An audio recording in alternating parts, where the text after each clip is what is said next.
Hello, hello, everybody. Welcome back to Reality Realness with 3 S's. I am your host here, Chantele Francis, and I got a full house here today. I believe that this is your screen. Up top, I have Miss Brazil. Say hello, Brazil. Hi. Underneath me, I think it should be Jonathan. We haven't seen in a bit. Hi, I'm back. And then diagonal to me will be Nicole. Say hi, Nicole. Hello, friends. So if this is your first time on Reality Realness, well then welcome. We're happy that you're joining us. We love talking about reality TV and everything gossip-wise that goes along with it. So make sure you subscribe right down below. Today we're going to be talking about Big Brother. Big Brother has been a little bit problematic for me this season. We're going to talk about episode 12 and episode 13, so Wednesday and Thursday's episode of it's the 4th week. Overall thoughts, guys, of Wednesday. You had some thoughts, Nicole. I could hardly even watch the episode. It was so boring. It's so drawn out. It was clear that they weren't going to show anything about what actually happened with the wall yeller like they used to in old school when it actually was a storyline and you could see how that part affected the game. And now they just try to hide it. So no one who just watches the episodes has any idea what's actually happening anyway. They're pointless this season. Well, you know what's been happening for me is I've been thinking that I might just become, you said it too, Brazil, to become a casual. Mm-hmm. Getting invested right now is just it's just making my blood boil. What are your thoughts, Brazil? So angry. There's few shows or few things outside of my physical reality that can make me feel this way, and Big Brother's one of them. It's happening again. So, Jonathan, we haven't heard your opinions of how the season has been going for you. I know you are a huge Janelle stan, so you always vote for Janelle. How do you think? Yeah, what's your thoughts of just the season up until now? Okay, well, I don't watch the live feeds on purpose because I'm trying to, sometimes the edit can make it a little bit more exciting, and I kind of knew where this was going. So you're like, no.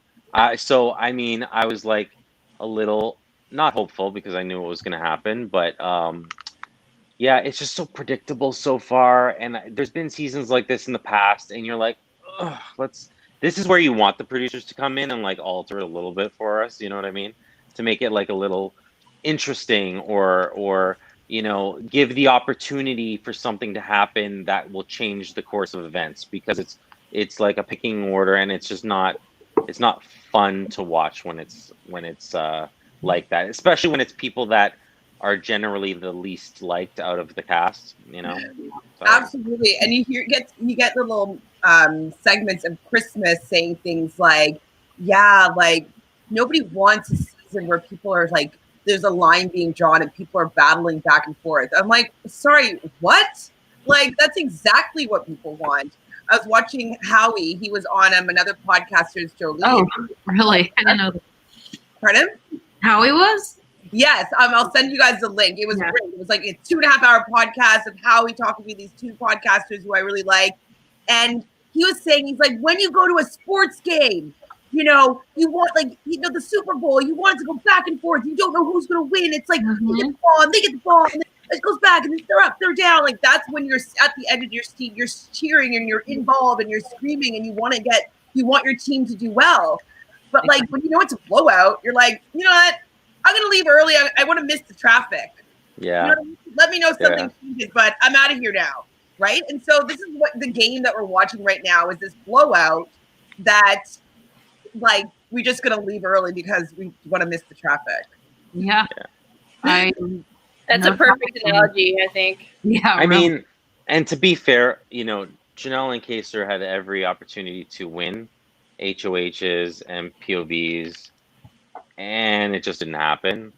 But they are, because they're older than the rest of the cast as well, the majority, because they were on a long time ago. So I mean, it's not, and it's a different game. I've seen some clips where Janelle was talking about how back in the day it was played a different way. So yeah, I just feel like, I don't know. I think you're It's not been referring to, Janelle was like, yeah, like, why do we have to do what the head of household wants? And Bailey was like, well, that's the rule. And she's like, why? Like, when? Exactly what the head of household didn't want, because we Yeah. didn't want them to get their way. We wanted to make the decision better for us, not the head of household. And she's like, well, that's the rule. How is that the rule? Since Derek ran 16 and that's the only thing that they show while people are in sequester, I think that's when it became. They need to start showing people season 6, because season 6 for me was how I knew that I was obsessed with Big Brother.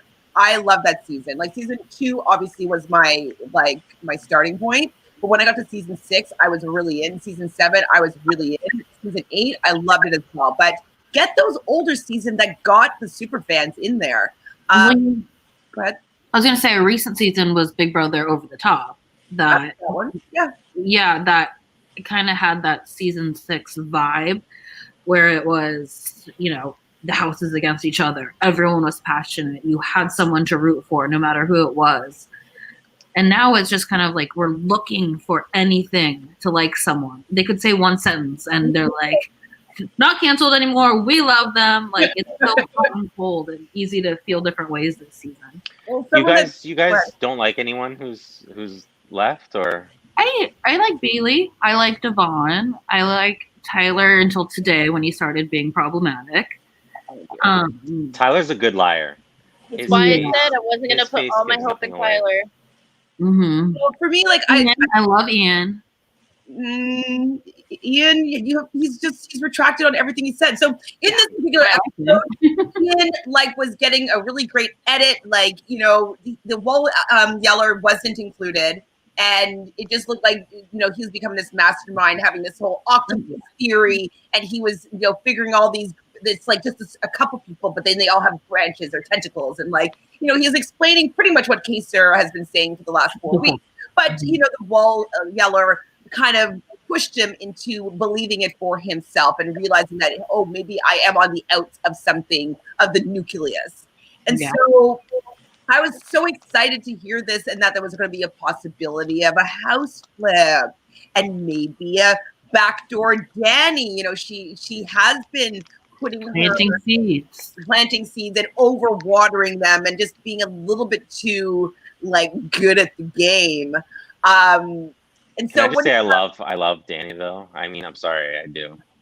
She's not playing a great game this season from what I've seen or how they've edited her, but I do love her. So sorry. I did.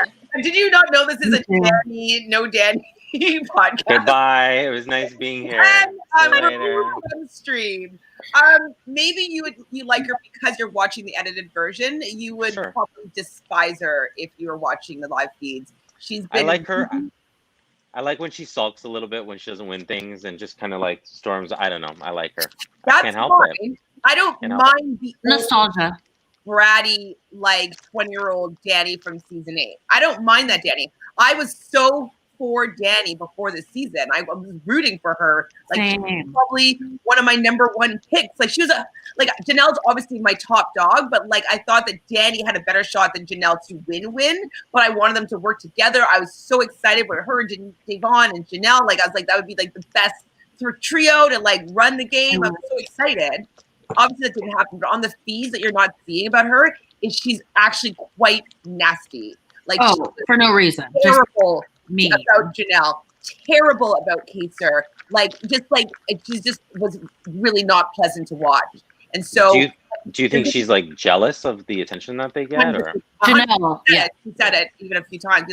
I don't know why they're just fangirling over Janelle and Kaser all the time. She'd be saying things like that constantly. And then she'd start saying just negative things about Janelle, obviously that Janelle doesn't know. She'd be making deals with Janelle, wanting to work with her, saying that she's never going to vote for her, all this stuff, and that they're working together, but they're going to stay separate on separate sides of the house, but then be lying to her. Fine, that could be considered good gameplay that she's able to keep someone roped in, but Janelle was never coming for Danny. Also, apparently Danielle was... she was the one that told Franzel that Wait, don't. She told Janelle that Francis hated her before the Amazing Race. Yeah. Yeah, just kind of starting all the drama within the house, which could be considered good gameplay. Yeah, I get that, but it's really just coming off as jealous and mean. Well, Danny told Janelle this 2 years ago before the Amazing Race when they were going to be on it and said, oh, you know, Nicole hates you. And that's when it came out that Brittany Haynes and told Janelle, well, of course Danny knows that Danny and Nicole are best friends. And Danny always would say that Nicole is probably one of her closest friends, best friends that she has in life. Or is Danny in the wedding party? What? Is Danny in the wedding party? Probably. One of 9 bridesmaids. Well, yeah. Let's pull up the guest list. Like one of 9. Pull it up. Pull it out. Well, Jonathan, have you seen like Janelle putting the invitation on the save the date on here with her Chanel purse? I saw, there was some, I did see a picture or something or whatever, yeah. And that's why I love Janelle too. Mm-hmm. She's unapologetic.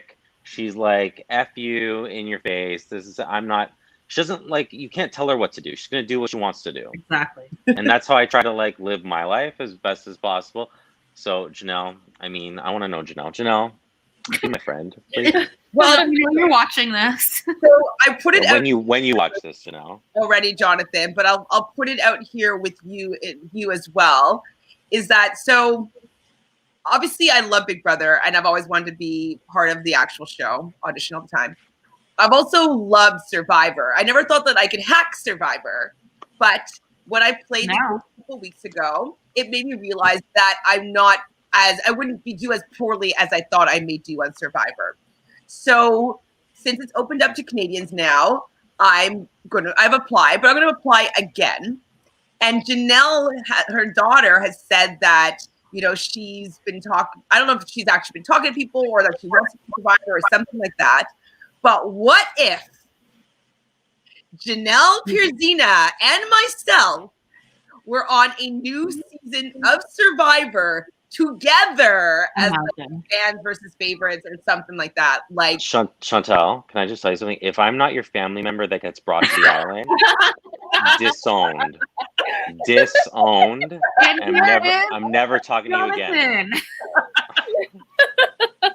You can give me whatever title you want. Huge extended family of people. Jonathan doesn't even talk to you. He just looks past you and goes, Janelle. Absolutely. You just go straight for Janelle. She gets a restraining order. Yes. Amazing. Isn't that a nice little picture to put up there? That's kind of what I'm. Oh yeah. I need it to happen. Yeah, I think if I could think it, it could be. It could come to be. So I'm gonna make that happen. Mark my words. Manifest it. We got this. What else happened on the show? So Kevin and his sulky face after being nominated. I'm so. Why does he only have that face? I don't even know how he does it so well. It's like Gak, like that thing as a kid, like slime. Like his face can go any way you want it to. It doesn't work though. It's not how it rests. It's he's doing it on purpose, and I think he's playing this helpless me. I like Kevin, but I think he's playing this helpless me. I don't really know, and we see it in the later on in the episode. Oh, I'm so confused. I don't know what to do. I'm a little sketched out. He needs to stop with the face though. If you watch the live feeds, you would hate Kevin. I like everybody. Apparently, I like everybody. No, Kevin sulking. Wrong. Right now, I'm watching live feeds. He's sulking. He sulks. He lies, and he's seen a lot of the great things that were happening. There was at one point that it was maybe that they were going to be able to turn the vote on. I think it was the beginning of Nicole. And they were just so Kaiser just started talking, kind of grooming Ian a little bit to see if he can pull Ian in to be whatever number vote that they needed. It seemed like they were starting to get a little bit of momentum that way. And so Kaiser, they all talked and Kevin was in the room. And so Kevin went right away and told Danny about it. And Danny's like, oh, well, that can't happen. So Danny went right away and told Cody about it. And then they started that 4 Prime alliance and brought Ian in with Nicole Franzel. And so they just nipped that in the bud, that potential of Ian being able to come to their side and start that battle while Kaser and Janelle were still in there. He just was always doing these types of little things where he just would spread all this information and then have completely wrong miscalculations of what was going on in the house. So with Nicole Anthony, he told her so many wrong things about Janelle. I blame him specifically for her downfall because he was feeding in so much negative hate and terrible things about Janelle and Kaser that they weren't doing. And so I'm not Team Kevin at all right now. No, same here. Not at all either. And it didn't seem like he really liked the conversation he and Ian had after. No, because he walked made this away from the camera. face at the camera where it was like the biggest eye roll I've ever seen. And like, it's just, why? But like today, like the last episode he's made, it kind of known, like I was actually surprised. I don't know if you talk in order on the show, but it's like he kind of made a move with the HOH at the end where it was like kind of showing his cards a little bit, like that he was like, you know, iffy on like, you know, with who he selected. So I was surprised he did that because I wasn't expecting it. Cody and Nicole, right? Yeah. We'll have to go that after those. That's pages away. I don't know where that is. I skip ahead. That's Time traveler. Time traveler. Benjamin Button. One thing though, like I was so hoping for, I knew it wasn't going to happen because like on the feeds, it was very clear that Kaser was target enemy number one. And there was nothing anybody could do to change that narrative. No, there was nothing. And so, but Kaser was having like these good conversations with Enzo. And like, I just wish that there was somebody else in the house from the beginning that could have maybe been a better liaison for Janelle and Kaser, because they were just getting wrong information from everybody around them the whole time. And everybody was lying to them the whole time. So it was really hard for them to get a good read. And they kept on saying the wrong things. Like if they just had known to stop saying Tyler's name, they could have probably got Tyler on board. And Tyler wouldn't have been the one that would nominated Kaser because he didn't dislike him, but he's like, you just keep on saying my name, you know? Yeah. Well, with a season like with Cody and Tyler, you really need them working against each other because if they team up, it's like it is what it's happening. You know? Steamroll. Yeah. Yeah. And everybody's feeling bad for Kaser too, which is like also kind of annoying because they were doing these things like, okay, Kaser has been trying since day one to rally the troops to create a team that can work together as an alliance. And then they're like, oh, they're playing too hard. Oh, they want to divide the house and they're such bad people and they're such bad players, et cetera, et cetera. So they keep on like shutting everything down. They're laughing at them behind them back for them trying to save themselves or save their ally. And they're only trying to do it because you guys keep on saying that they have the votes. Like if you say that I'm giving you your vote, it's like, okay, well, that means I only need 3 more. If you said, no, you do not have my vote, they would just stop. You know what I mean? So like they're kind of gaslighting them to a certain extent, which is like, obviously, like, how dare you gaslight freaking Janelle and Kaser? Like, you have no Learn your place. Like, you have no respect. A, they're older than you, but B, like, they're Janelle and Kaser. Have some freaking respect. And it doesn't even make sense, though, why they go over Kaser besides what his name is. Go after, not go over it. Because he has been pre-jury. He's been evicted 4 times pre-jury now. 4 times. Because he was brought back in season 6. And it's, if they think about it, they could use him because he is really good at the strategy. You know how he's going to play. So he's always going to be a shield just because of what his name is. And partner up with him, use his strategy, use him as a shield. And he's an observer, so it's like that's like I think his best skill is like really kind of assessing what's actually going on and doing that better. And he might not be always right, but just doing it better than most. Use him as like your own little personal oracle, like that tells you like how to feel, what to do, and just be like, you're usually right, so you know. And if Tyler was smart, he would have paired up with them secretly also and kept them. Because of the fact that they said they were coming for him. And I think it was a misread from Kaser in the beginning. He felt as though Tyler couldn't be trusted. And so Kaser kind of stopped that from happening. And Janelle did actually had better intentions of wanting to work with Tyler because Tyler was probably, other than them, the biggest threat that was in, or the biggest name that was in the house. And so, and Danny, yeah. I really wish that we could start the season over again. Dr. Will put out a poll. Yes, it was amazing. Start this house this season over again with the same house guests, or just like me with a bunch of newbies. Even then, it'd be more entertaining. Like 100%. And then what outfit would you want me to wear? Because he knew everyone would say yes. Man, like, imagine they did that to Dr. Will, because he might have been able to maneuver better. I don't know, but 100%, he would have been able to do whatever the fuck he wanted. I wonder though, because like newbies are so scared. Newbie cast, they're so scared. They don't want to play. They just want to play like big high school. It reminds me a lot of season 19, and Christmas is playing the exact same game. Say hi to Rylan. Rylan, are you a Big Brother fan? And there is the addition to our alliance from Big Brother Cheesecake right here. He loves Nicole F. No, I'm joking. Her voice is the only pitch that dogs can hear. I just love Nicole F. I'm joking. No. Danny. He's a fan. I accidentally spilled ketchup on him when I was eating hot dogs yesterday, and his fur is matted, and I'm a terrible father. So. And you're just letting it be. Just, I might need this for some fries tomorrow. You didn't lick it off? No, it's like on the back of like where his tail is. Oh, like my nuts. Oh, you shamed him. Poor guy. No, I wiped it earlier, but it's still, I need to do better. Do better. Think about the Mornings with Memphis segment. Oh. Anything with Memphis. I didn't even watch that. That was one of the segments I missed completely because I kept shutting my phone away from it. Jonathan, did you enjoy this? You seem to have a response. No, I just mean like I like that they're trying to like edit it and do something with it, and it was different and interesting. But I mean, I would recast the host. But Morning with Janelle in casting, so he knows a star when he sees one.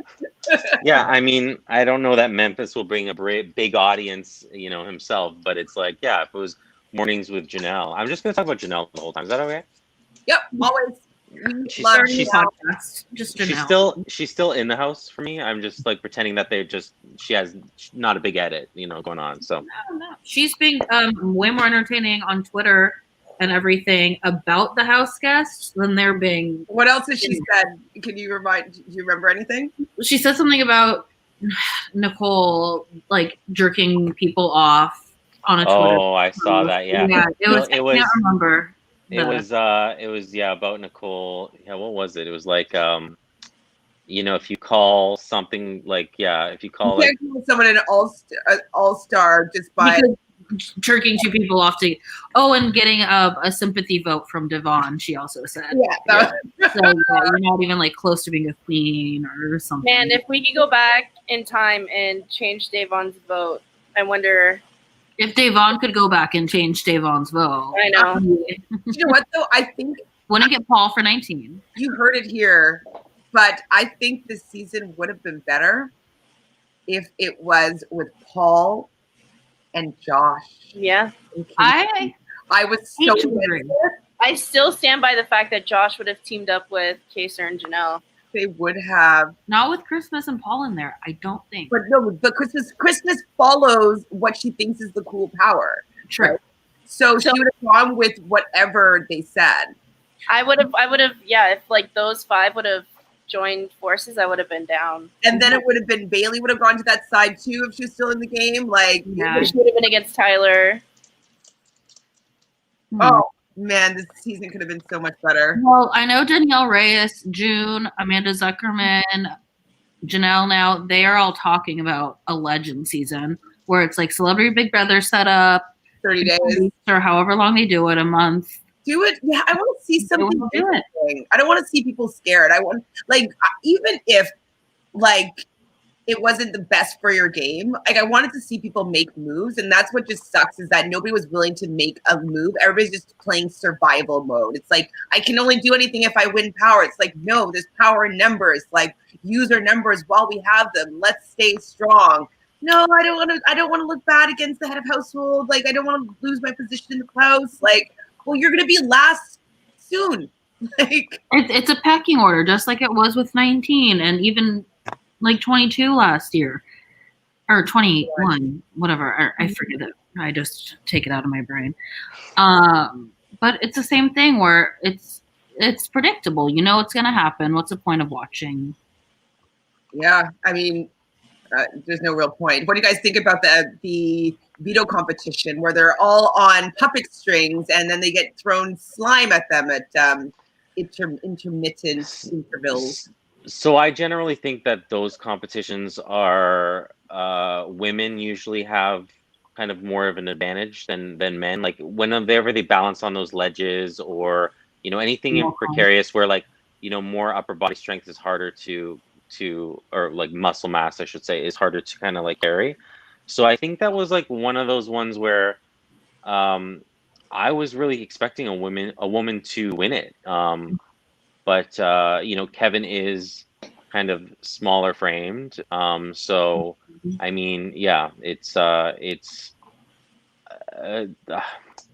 just a poor showing for like Kaser and I thought it seemed like an HOH comp more so than a veto. I was gonna say that. Why do it for this? Why do it for this veto? Like it makes no sense. Definitely one that wouldn't favor Kaser. We know that.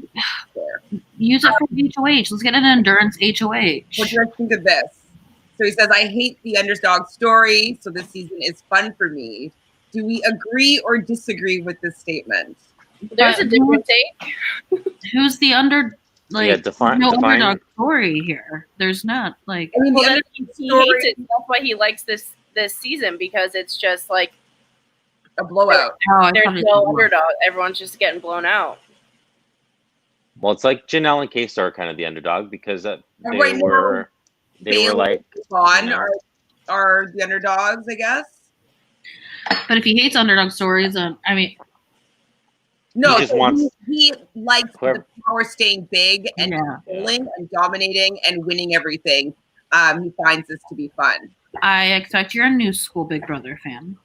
I would assume so. I think that's it. Well, just watching TV, I don't know where the thrill is in just seeing the expected. Like literally, Big Brother's expect the unexpected, not watch the expected every night and.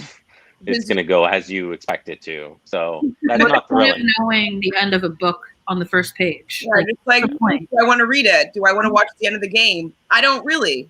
No. And we've all seen enough seasons where we hope that that's not going to happen, but then it always does. You know what I mean? Like as soon as you see it happening, you're like, here we go. You just hope that it's going to switch and it's going to change, and then it never does. So like, what are the chances, right? So, yeah, it's not fun. It's not exciting to watch that. But if you like that King Cash, good for you. This is your season, and I hope you're thriving. That means they would like our season of Big Brother Cheesecake, because like that's basically what it was. Yeah, if you're playing it and you're these people like Cody or whatever, I mean, you're gonna love it. This is working out great for you.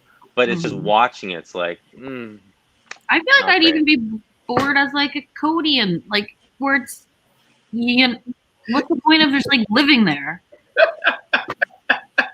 That's an impossibility, guy. King Cash. This whole year has been BB22. I'm done. We're all done. Have you guys talked about David much before? Because like, there's nothing to say. Like David, to me, I don't understand anything about him. No.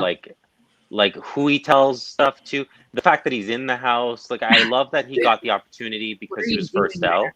I love that. But you don't know anything about the game or how to play it or like what to do in certain situations. Like what are you doing? You're just like hanging out. Can I be David? Because I want to hang out with Janelle. He's essentially a fly on the wall that like sometimes get a say in things. Well, he's kind of in there. Like he's just chaos basically in there. So, I mean, I would be maybe interested at this point because all hope is lost in the season being decent, that maybe throwing an HOH his way, that maybe something might get a little bit interesting because, like, he might make a really, really chaotic decision. But is he going to win something? No. He's done close. In this particular veto. So Kevin wins this veto where they're hanging on the strings. They were up there for quite a while, like definitely over like around 45-minute mark, I think it was. David came second, so good standing. He beat out Tyler, Enzo, and Cody. So that's a pretty. Although Tyler claimed the only reason why he lost was that he didn't know you can only have 2 points of contact on the ropes. On the live feeds, he was claiming that's why he lost. Well, that was also an issue that happened when they did it last season too. I also think that like if Tyler was playing for his life or some other people, like they would have definitely gone a lot harder. So not to take anything away from Kevin or David who came in second, but I just don't feel like they were invested in it as much. They definitely need it, so not going to play that hard. So this has been something that's been quite controversial for this particular episode, was how Bailey was having a conversation with Kaser. She was kind of saying that she felt that Kaser's tone was condescending and didn't really appreciate him pointing out the facts in the manner that he was doing it, because I'll be right back. Keep going. As though by him saying this was her calling her stupid. Jonathan, like I haven't heard your opinion of any of this so far this season. So how'd you feel about this conversation? I didn't see what I was shown. I didn't see what she was seeing, but I mean, you can never tell someone how they're feeling. I mean, and I definitely didn't see Kaser.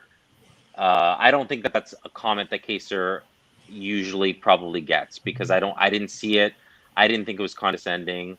I mean, no one likes being told, you know, what their flaws are or what to do, or kind of, you know, what they should be looking out for or anything like that. I don't think she responds well to that. We saw her blow up the last season she was on. We've seen her behavior in the challenge as well. She doesn't handle that kind of stuff very well.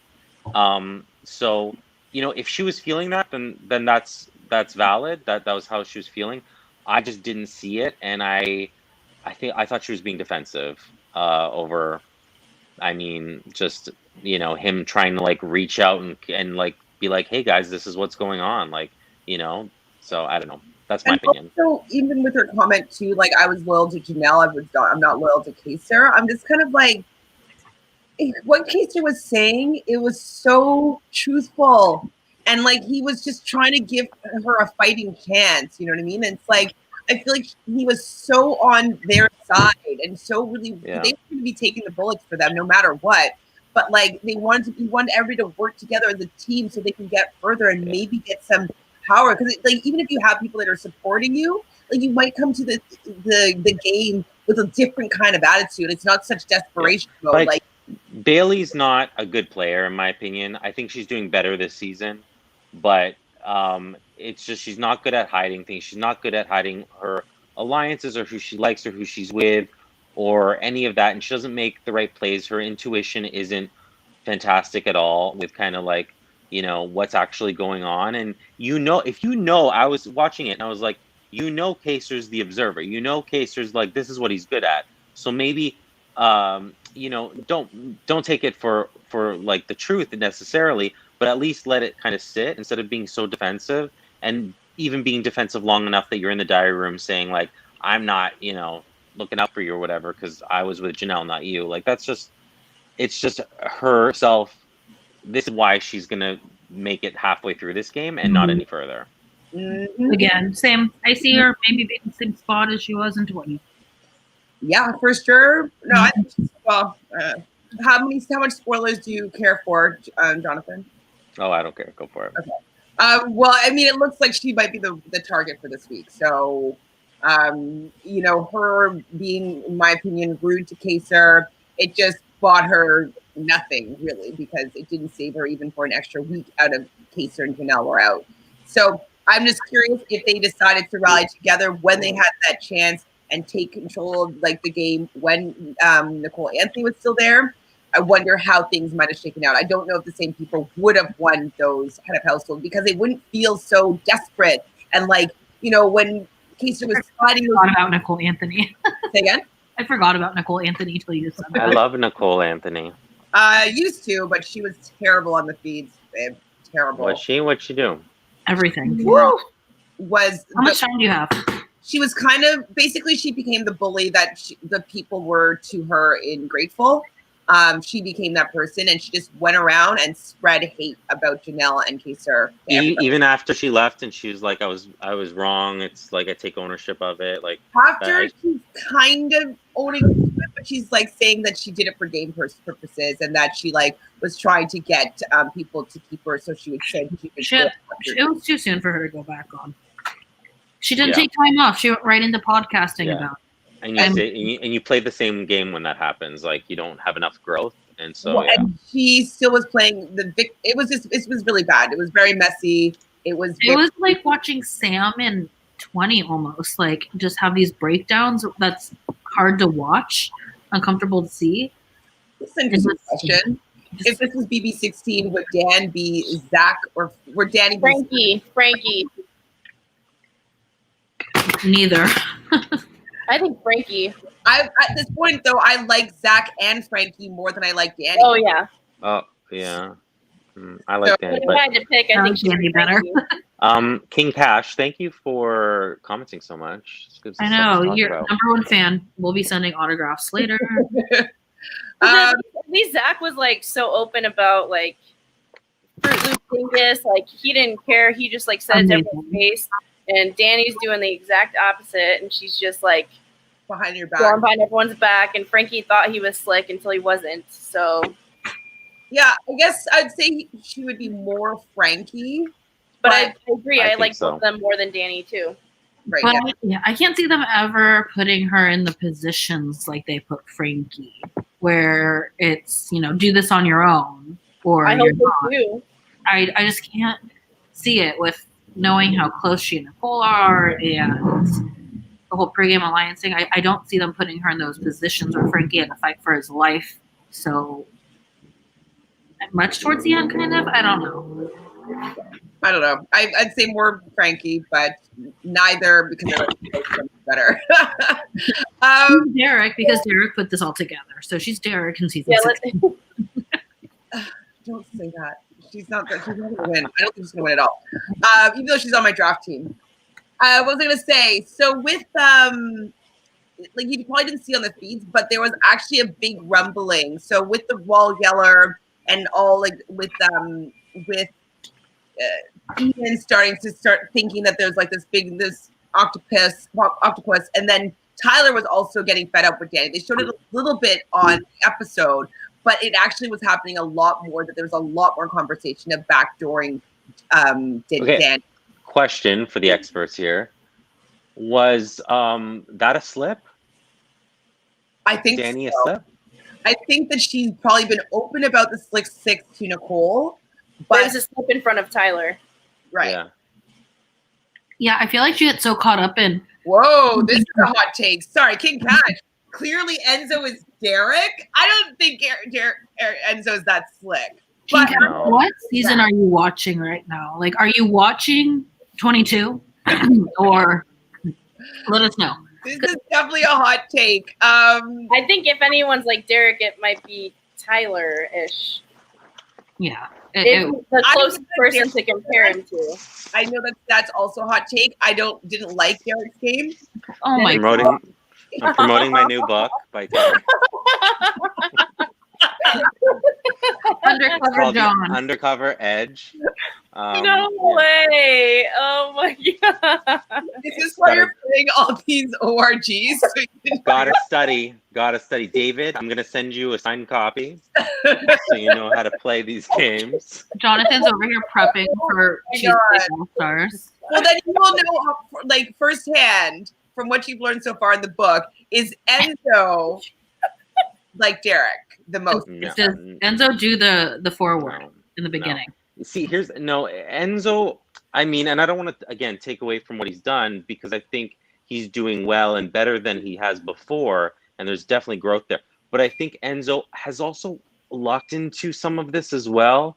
Whereas like Derek, it was way more, he put himself there, I think. So yeah, there's a big difference. There's a big difference. I think But Derek was I have couched to with say, it. I am enjoying Enzo's game for the most part. Yeah, me too. I find them, other than the couple problematic things that you mentioned last weekend, girls, I kind of enjoy him in the house. I enjoy listening to him. Like, I don't roll my eyes when he's on the camera. Like, I don't switch cameras in the feeds. Like, I'm enjoying him more so than most people. So right now, him and Tyler are my final two right now. That's who I want. I'm seeing Tyler sitting in the final two. I'm seeing Christmas getting third again. I mean, she needs to be out very soon. So yesterday. So I was talking about the fact that there was a potential backdoor Danny plan that was kind of in motion. Like Tyler was kind of pushing for this. Enzo was kind of pushing this. He's the head of household. One thing that was going to happen, if Kasich won the veto, they were going to actually backdoor Ian, which is interesting. And then also since that didn't happen and Kevin was going to be using it because he won it, they were considering backdooring Danny. But then the genius of Christmas Joy decides to volunteer as a freaking pawn to show that she's so secure in the alliance and that she trusts everybody. Thoughts, Jonathan? That's what's the thing. I like Enzo. I mean, Enzo. I think Tyler's in trouble. Right? Christmas is just there. I mean, she thinks she's a better player than she is. And you know what I'm going to say? I like Christmas. The season, not the person. But I want to like her more than I do. And I wish she made some big moves. And just even going in, people love Janelle. Why wouldn't you want to team up with someone who's so beloved, and then you could be a part of that? Why wouldn't it? Just doesn't make sense. Be part of that play is being part of the Blob Alliance. She thinks that's good gameplay. Yeah, and I don't know. I mean, I don't think she's not playing to win right now, but I definitely see that if she were to completely change things up, which won't happen. Kind of midway through, she can possibly, make it to final three again, or the final three, third place. But I don't see her winning. She would have to make some changes now and really rally kind of all the, the little misfits that aren't part of that. So, and I just don't see it happening. So we'll get to this question. So Tanya is saying that I think Tyler's in trouble right now. I actually don't agree with that statement at this point. I think Tyler is really great at finessing his relationships with people. He's able to be panicking on the inside and fixing everything on the outside, seeming very calm, cool, and collected. You saw how he handled when David kind of blew up his spot last week with the spreading that information that definitely was not supposed to be getting out of there, that Tyler told him in confidence. And so especially with who won this week's head of household, they have a final two. The Carolinas are in there, and I think that he's going to be able to set himself up really well. And spoiler alert, should we tell these people? Tell everything.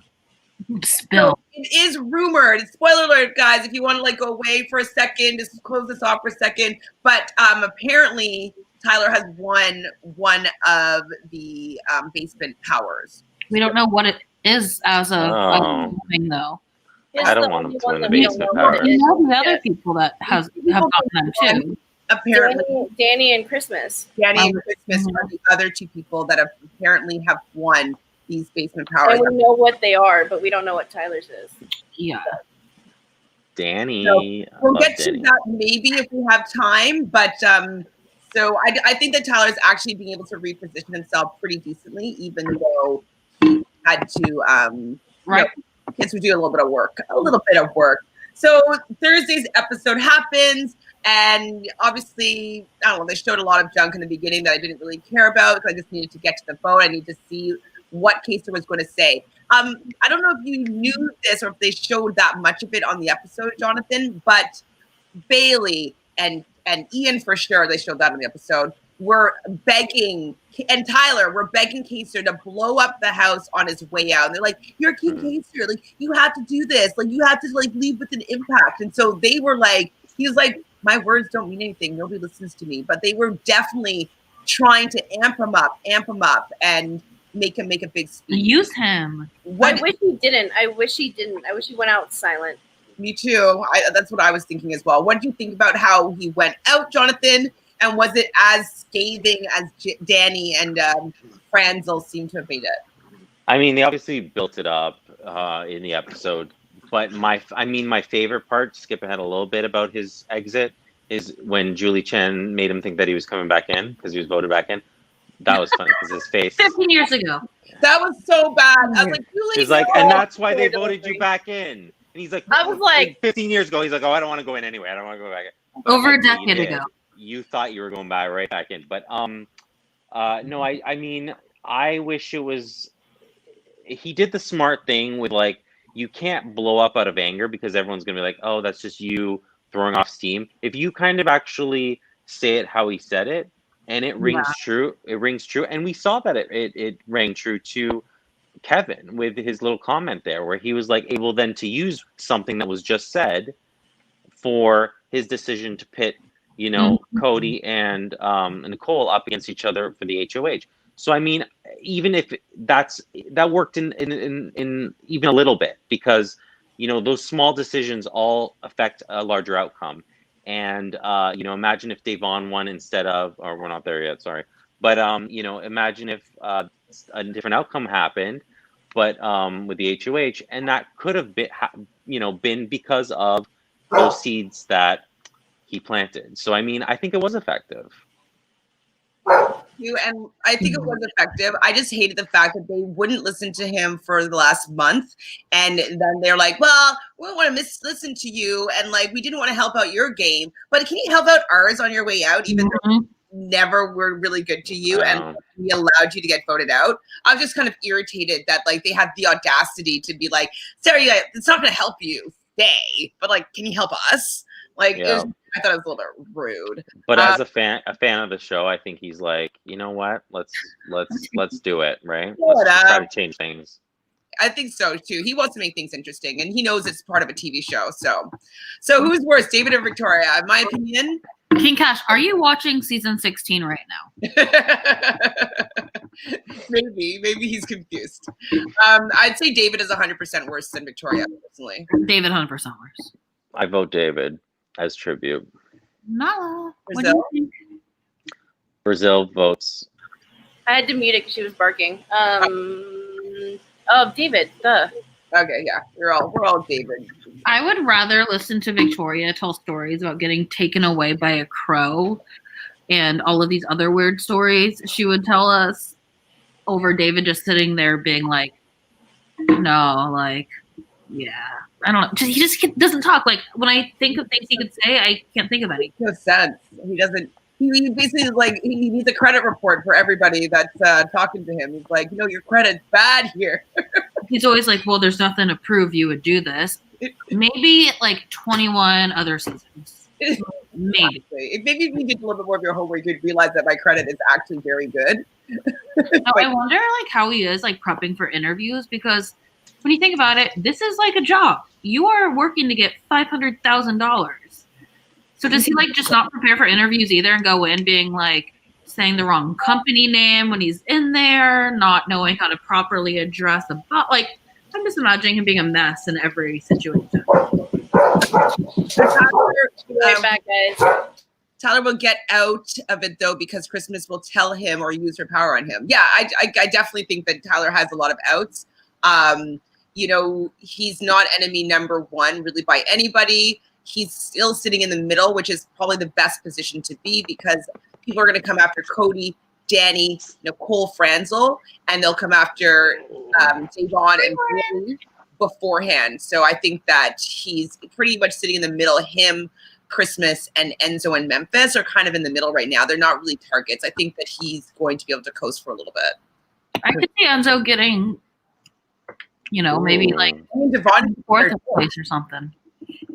I haven't seen this clip yet. So Tyler, the reason I think she was saying that Tyler's in trouble is because before we popped on, Nicole and Danny, I believe, correct me if I'm wrong, I wasn't watching feeds, I was figuring on Twitter, went after Tyler to Christmas, trying to get Christmas to backdoor Tyler this week, type situation. And I believe she told Tyler what they were saying. If I was catching up. So is this like, do you think that some of these larger alliances are kind of imploding? Are we at that stage yet? Or is it like a little bit? Yeah. I think but the problem is Christmas is still part of that group. And so if you're saying, Nicole, that you're saying that Danny was trying to go after Tyler this week? Yeah, from what I was reading, again, I didn't watch this live. I was trying to watch some clips. But I don't understand the facts. So Tyler knows that Danny wanted Christmas to put him up this week? Yes.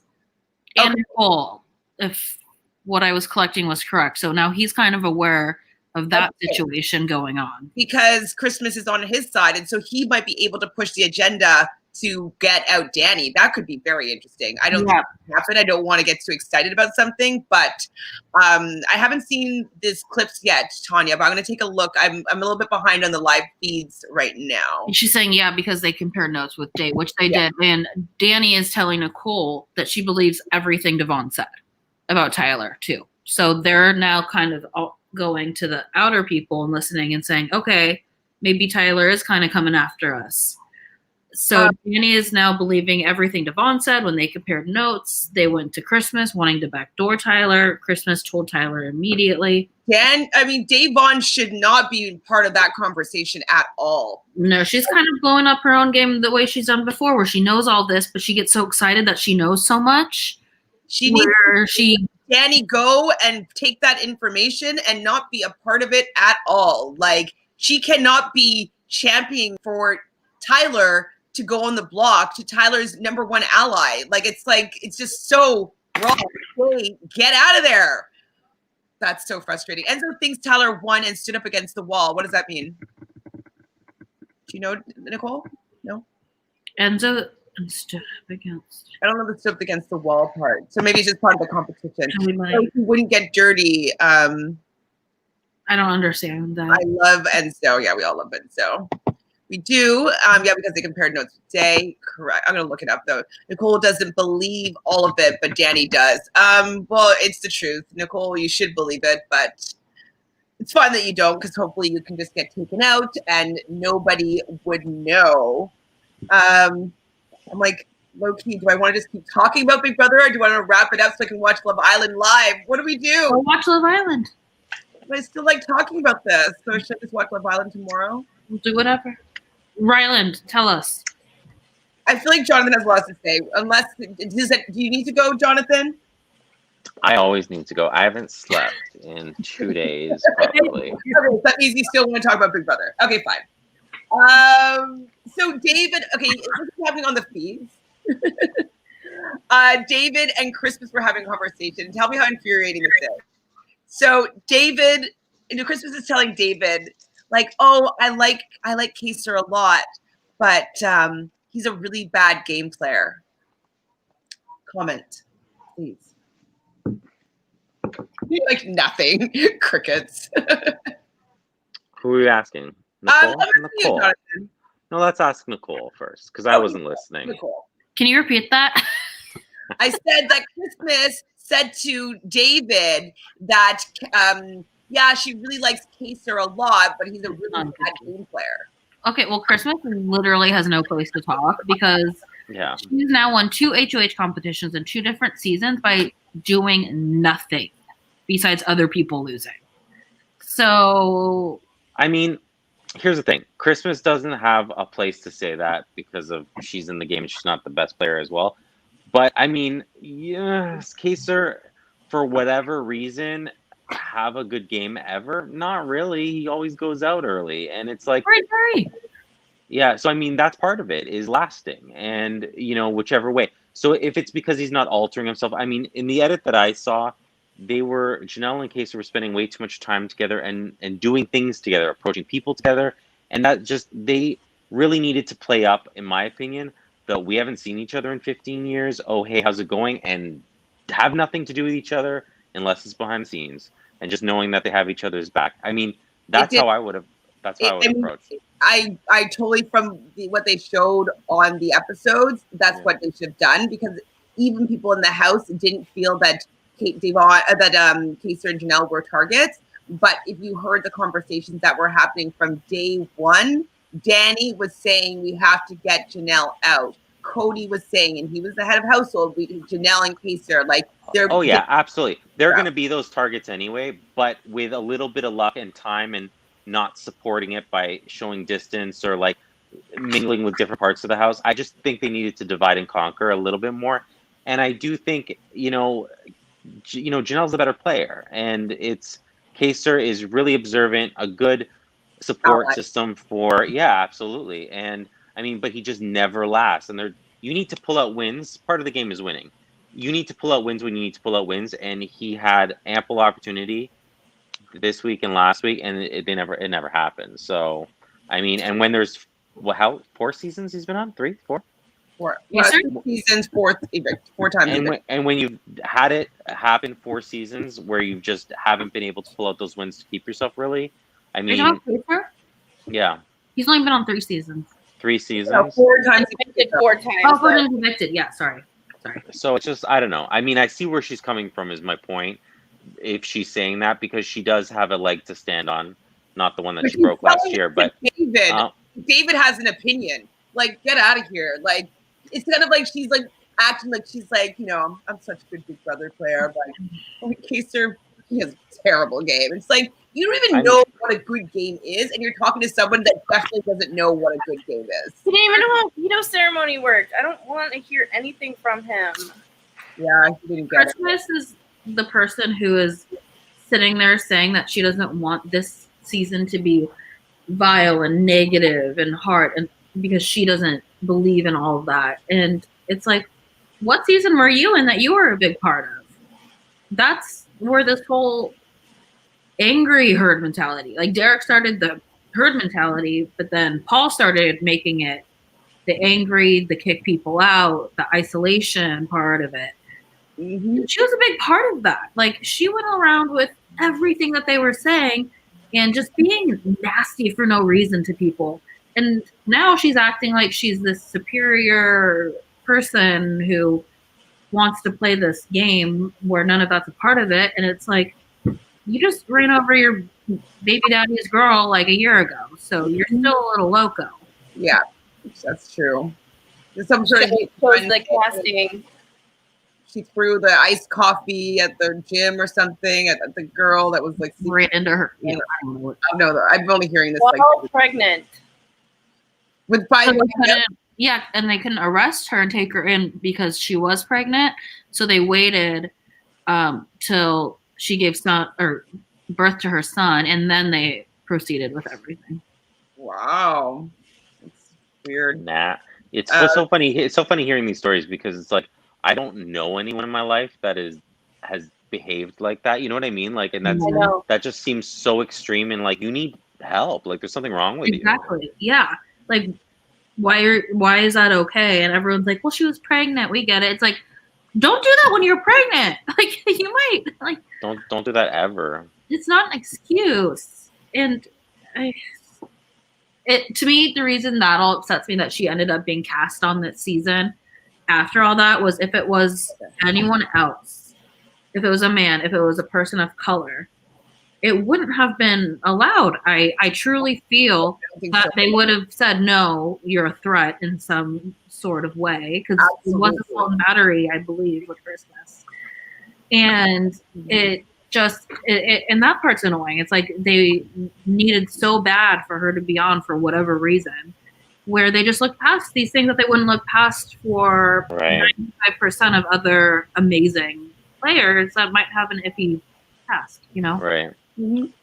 So I don't know exactly what these competitions were, but Tanya's saying because he was obsessed. Pardon? Tanya's obsessed with the Tyler and his power, and do you know what his power is? Do you know what his power is? I do not. Let's get Tanya on the show. Tanya, Tanya behind the scenes.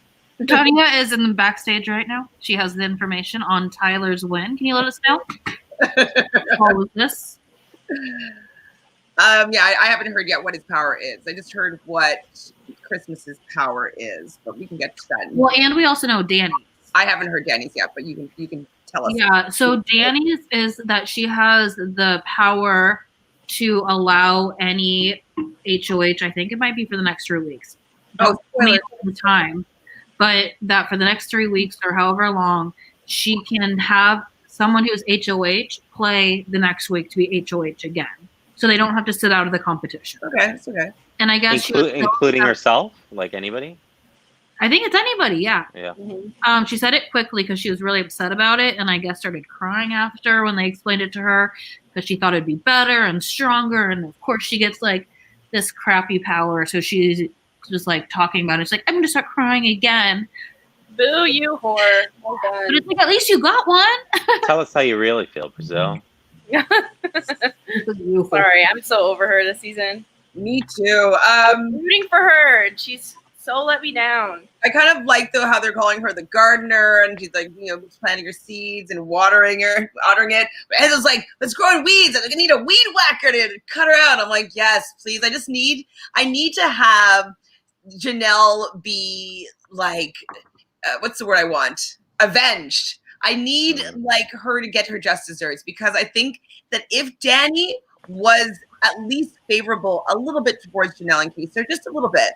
Like, she didn't have to be working with them, but she maybe just didn't negative talk them and just wanted her out them so badly that like that was her only agenda. Her only mission was to get them out. Then maybe I could be liking her right now. But at this point, I want her gone. She is the reason why this season is the worst, I think. No, it's because of Nicole. Nicole. Ryland's Nicole's #1 fan, and I know that. And this is probably going to be hard for him. No, you know what? It's Cody. I think it's Cody. I feel like this season's playing out like Cody's season, and I'm done. I'm done with it. King Cash's season that he's watching right now. Right? At least it's going to be fun. So what else happened in this episode? We talked, like, Cody comes clean about the committee to Enzo. Enzo, I thought, handled that pretty well. He didn't really show whether or not he cared or not. So we're all in alliances. We're all over here. And like, that's, I think, was a good way to at least know that Cody has other hands in other pots, but he didn't really make it seem like he's going to come after him. If I were Enzo, though, I'd be a little concerned that he has so much faith in Christmas, and Christmas didn't tell him anything about that. Mm-hmm. I would just keep that in my back pocket. Like, okay. Exactly. It's like, noted. Yeah, I hope Enzo's reaction behind the scenes was much different than it was in front of him. I think he played it off right, but I hope it's like, I wish I saw like a diary room, where it was opposite of how he kind of responded. But I don't know. I want to know kind of how he actually took it, internally. Yeah. Mm-hmm. Okay, have we seen any final fallout from Danny and her hinky vote? No. Other than blaming it on Bailey. Still. Hey, Rachy girl. Is this your stream friend or your Twitch friend? She's a mod for Lindsay, who's the one on Twitch. Yeah. Hi, nice to meet you. No, her parents actually just dropped me. They were the ones ringing the doorbell. They brought me like this gift package, and I'm like, what for? What is it your birthday? No, she's a Pisces. I got the Rona. Oh. So I'm not at work. I haven't. Got some gift packages. That's nice. Yeah. Aw, Rachy, don't lie. Now because of 21 or Zill. I'm like, not wearing glasses. Because of Zill, yay, Big Brother. I mean, this is not the best to be watching. It's the worst season. But at least we can talk about it. Hey, Rachel, what the hell? I know. Hi, Rachel, you jerk. Rachel doesn't care about you. Also, I know, she's an asshole. Fucking Rachel. This, Nicole, are you going to get jealous? No, fuck Rachel. Oh, that's you. Look at it. Nicole. See? There she is. What a cute picture of you, Rach. You can't see the picture on the side? She's hot. You're like this. You're like this. I like it. Your hair looks good in that picture. That's fun. That was good. It's Thank so you for chatting with us. It's so fun. Oh. Yay. I'm sorry, I was in the bathroom. Say hi. She did. I'm sorry. I didn't really realize that was her nickname for you. I thought it was like saying something in like Italian or something. That's my girl. It's a love note in Italian that only I understand when she says it to me. So, Too. so basically, he makes a speech. Okay, wait. My question, Jonathan, you are the casting director here. That is my profession. As Correct. your profession. My professional opinion. Of Christmas's speech, and do you think that it would be a good audition for her to potentially replace JoJo? Yay! JoJo's here? Potentially. JoJo! JoJo's here. She's Louisa, JoJo. That's Finally. funny. I didn't get that kind of reception, but okay. You did what we said, Ryan. If you had popped in, you would have gotten that reception. But Okay. this is Bye. No. Jonathan. I'm joking. Okay, good. So the question Hi, that JoJo. I'm asking right now Yes. is for Jonathan, but everybody can answer. Obviously, Hold on, but I don't know her speech. What speech? her eviction limerick. Number one fan Her right little rhyme. Here's the So thing. after I she, didn't. hold on, let me just say one last thing. Yeah. So after she did this eviction speech, it was on the feeds was talking about how she would love to have Julie Chen's job after Julie Chen retires, and was hoping that maybe her eviction speech would be a good audition piece. So how do you rate her audition? -25, because let me tell you why. Here's the thing. If I'm not fully paying attention to something, then that's not good. In an audition, I don't even have to necessarily know the script, know the sides. You need to paint the picture for me. All I heard was like a 6-year-old reciting some poem, and I did not pay attention to it. I don't even know what was going on. I was like, why is this happening? This isn't even a good like make the moment up for yourself, absolutely, but like this is like something that kids do, and they stand up in front of their family and their friends, and they're like, look at me, look what I did. And I'm like, I'm not, you're how old, and this is what you came up with? Like, well, and it was pretty funny, Julie's response, because it's like she doesn't get updated on much before, but apparently she was updated that Christmas has been practicing that for about 3 days. She's been practicing that for a long time. Like, great memorization, sweetie. I'll give you a resource when you get out here. Can you imagine being in the room while Christmas was practicing this? You're like, you're on the feed. Yeah. It's like, don't say it. Don't say that. It's bad. It's bad. And she was like, she was feeling herself after that speech. Well, JoJo, since you're new to the chat today, how do you feel then about Kaser's speech? And was it disrespectful and tasteful? Oh, to be honest, I wasn't that impressed with the speech. It's okay. I thought he was really nervous, and I thought that he could have he could have ripped into them so much harder. I had a hard time the speech itself. I was like, okay, where are you going with this? Yeah, Nicole and Cody obviously are together. Yeah, they're running the game, but I wanted him to really dig it in there. I mean, as a viewer, it's like obviously we want to see that, but don't you think him being a little bit more subtle with it is more effective than if it was out of anger, spite, or with too much emotion? Because then people would just chalk it up to that emotion and not take this seriously. They would just be focusing on the delivery rather than the message. Or spite, or too much emotion, because then people would just chalk it up to that.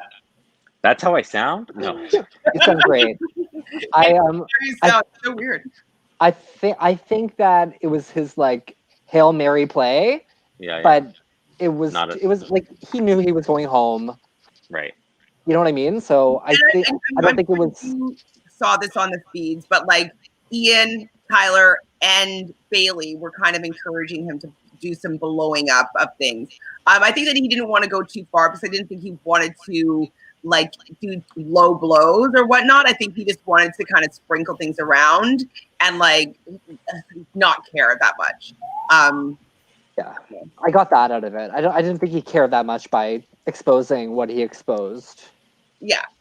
He's already kind of talked about that the whole time anyway. So I didn't think it was that big of an exposure, but I did not think it was distasteful and why she said that, I think it's because of the love triangle comments. Funny. They didn't take it as like, when you say I'm throwing you under the bus, it's not like you're literally throwing somebody under a bus.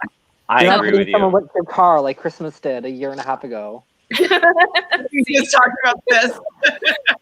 But Nicole, I think you brought up. I think you brought up a good point, Nicole. I think that was actually like she took that as like I'm not having an affair. There's no kind of like it was literal, and I'm like, wasn't saying that. It's a metaphor to explain something. Yeah, that was disgusting. He clearly feels insecure about it, so. Yeah, it's like, you worried? Is it because it's with Cody and he has this background in the game? Like, what's happening here? Like, I think it's because both tactics of Danny and Nicole Francis has been to saddle up to some dude and get into some sort of showmancy type thing and have like that protection. And so, yes, they're both in relationships outside of the house, but maybe the fact that they're suggesting that something that's not just game is happening with them and Cody, I think is what she thought was disrespectful and tasteful. So yeah, I agree. It's like we all took it opposite than you did. No one took it that way besides you. Yeah, I definitely didn't. I thought it was just funny, like, oh, a little threesome happening over there. Okay. Like play on words, make them feel uncomfortable. Would you guys agree that this was the best thing that happened this season so far?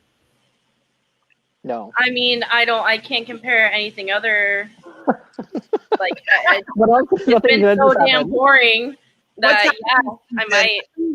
I did enjoy Kaser giving Janelle the safety suite and her coming out in that costume. There it is. Yeah, best moment so far is that GIF.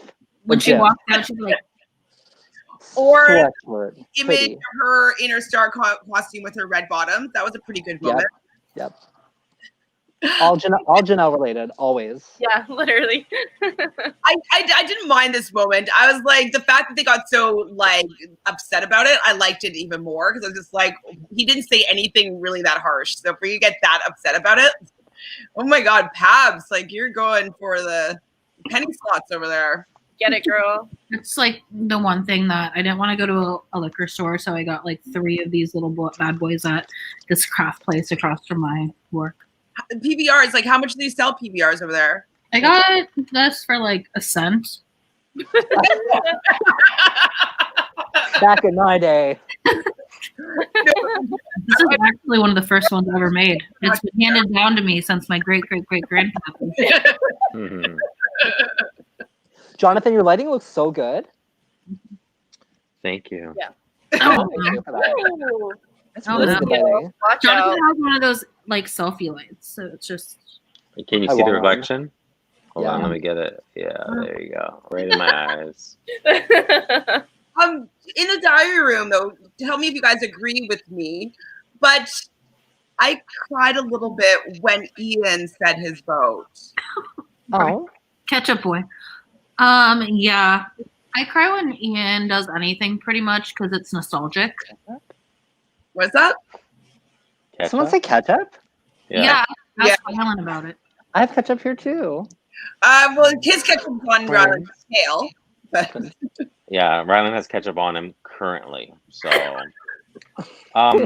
Ian, I find Ian really interesting, and I liked that he was very open with being having like autism, and I'm surprised that I didn't know that before. Was that explored on his season at all? Like, was that?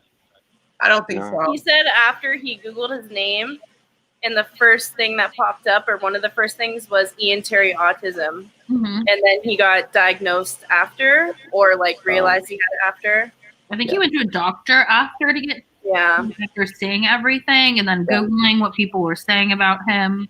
Dr. Will actually diagnosed him.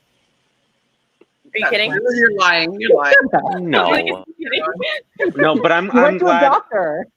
I'm glad that I'm glad that it's like he was talked about it and they explored it a little bit because I mean the representation is very important. But Yeah, so I like Ian has this ability to like just survive, and I mean, obviously he's a winner, and just kind of know when to sit back and then like when to make moves. So that's what I see anyway. And although as a player, I'm indifferent. Yeah, he was playing kind of poorly in my opinion, and then he got this information, and it looked like he was getting ready to make a move, potentially a move against Franzel, and like us starting to get excited. But it seems as though he's kind of relying on the fact that he's going to be winning out in the later competitions. And I don't think he's realized that how the game has changed to really favor those jocks. Like those, like, you know, very athletic guys, like the Mitchies, the Codys, like these are the people, the Tylers are going to be winning out those competitions. Even Casey, you know what I mean? She's like super athletic kind of jockey. So I don't know if he is going to be able to perform as well as he is anticipating he's going to if he gets to, you know, jury around the jury phase. So I don't know if Ian can pull out a win this year. I know you guys are upset up top. You agree, Nicole? I don't think either. The only one I can actually see winning again is Nicole, honestly, and I hate that. Me too. But that's the only, between the two of them, only one I can see. Yeah, me too. Who do you want to win right now? That's left in the Tyler. game? I'm a Cody Tyler final two right now. Because I do vote think Devon. Tyler is an amazing player. There's no chance. There's zero chance. I'm not putting my faith in her because she's not going to win. It's I just know, not but I still happening. want it to happen, and I'm But gonna I'm putting my manifest faith it. in Tyler. What's happening, JoJo? What do you think? Come on, Devon. I'm pissed. He's about to burn this place down. Honestly, who do I think has the best chance of winning right now? Who Or do who you do you- want to win? Who do you Both. I think Nicole has the best chance of winning, to be honest. Oh, kill me. And I want to see David win, so this is the worst fucking season ever. That's the hottest take No. so far. I David want Devon final two. my dream is redemption for Danny. I want Danny to like somehow get a clue and somehow change this game and make it incredible. Mhm. That is what I want to see happen. It's not going That'd to be happen. good. I know. I agree. That's what I would love to see happen, but I know it's not going to I'm happen. jealous. Yeah, I want her and Bay and Day to just suck it up and go final three together, and one of them wins. I If don't she care wouldn't who. stop trashing them, maybe they have a chance. She doesn't like women, though. She doesn't like playing with women. She likes working with the guys, and same with Franzel. They both want to get rid of all the women. Like, that's just how they prefer to play. They don't realize that the guys will take them out. Yeah. You know what I mean? Like, they're not as cushioned as they think they are. That used to be Janelle's game the first two seasons. That is true. Being with the guys. Howie and Kaser. And then Yeah. with Will, Boogie, Like, and now she changed. She wants all girls. And well, I think that was out of necessity, though. Like, in those seasons, she had Sarah, what's his name's girlfriend, her Rachel. She likes playing with Rachel. partner, whose partner? Howie's partner. Yeah. So I think she's playing with the divide. And then season 7, she was always like Dr. Will was saying that they kept Janelle in the game because she was always going to be a bigger target in front of them. Brilliant. So, and I think that I know she had a crush on Dr. Will. So she was going to do whatever Dr. Will said.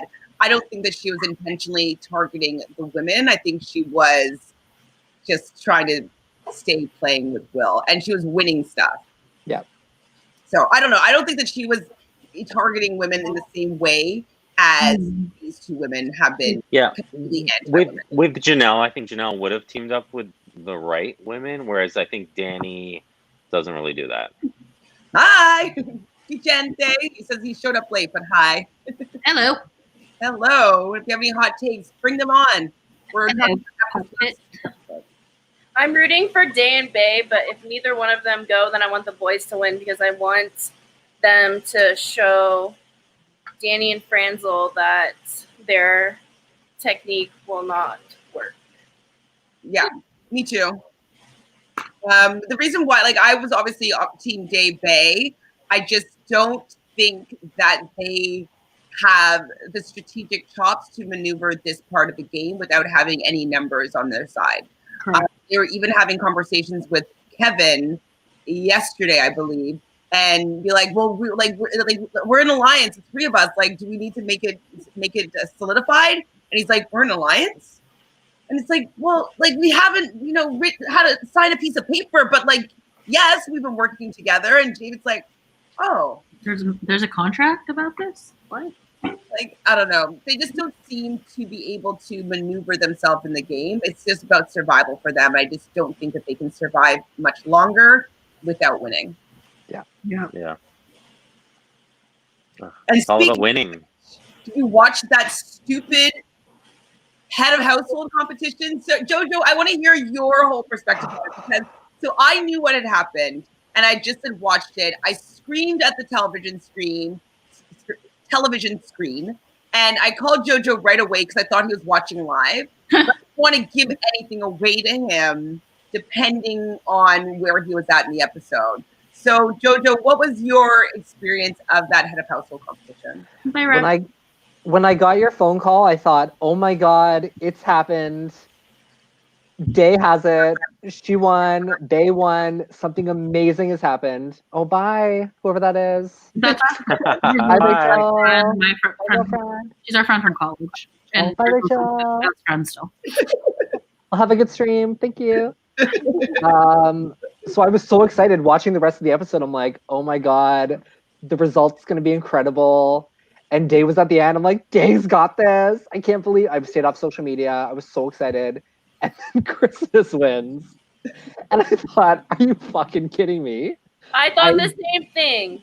I just assumed that you were calling with really good news and so excited. So I was beyond bummed. And then I went to Twitter and just got bitchy and looked for feed updates, but there weren't any yet. Waited 3 hours for feed updates. But I think it's really funny that Christmas won by like not playing. Kind of like yeah, exactly. Like when she won with a broken foot. It just made me laugh. Well, and she's already like gloating about being like such a strong competitor. The first female. Yay. Honestly, Christmas is probably gonna win this season. That's what's gonna happen. That'll be the worst. Oh, I'd love to see it. Actually, no, I don't want her third. I want her out ASAP. Actually, I want all of them out ASAP. They saw how she acted.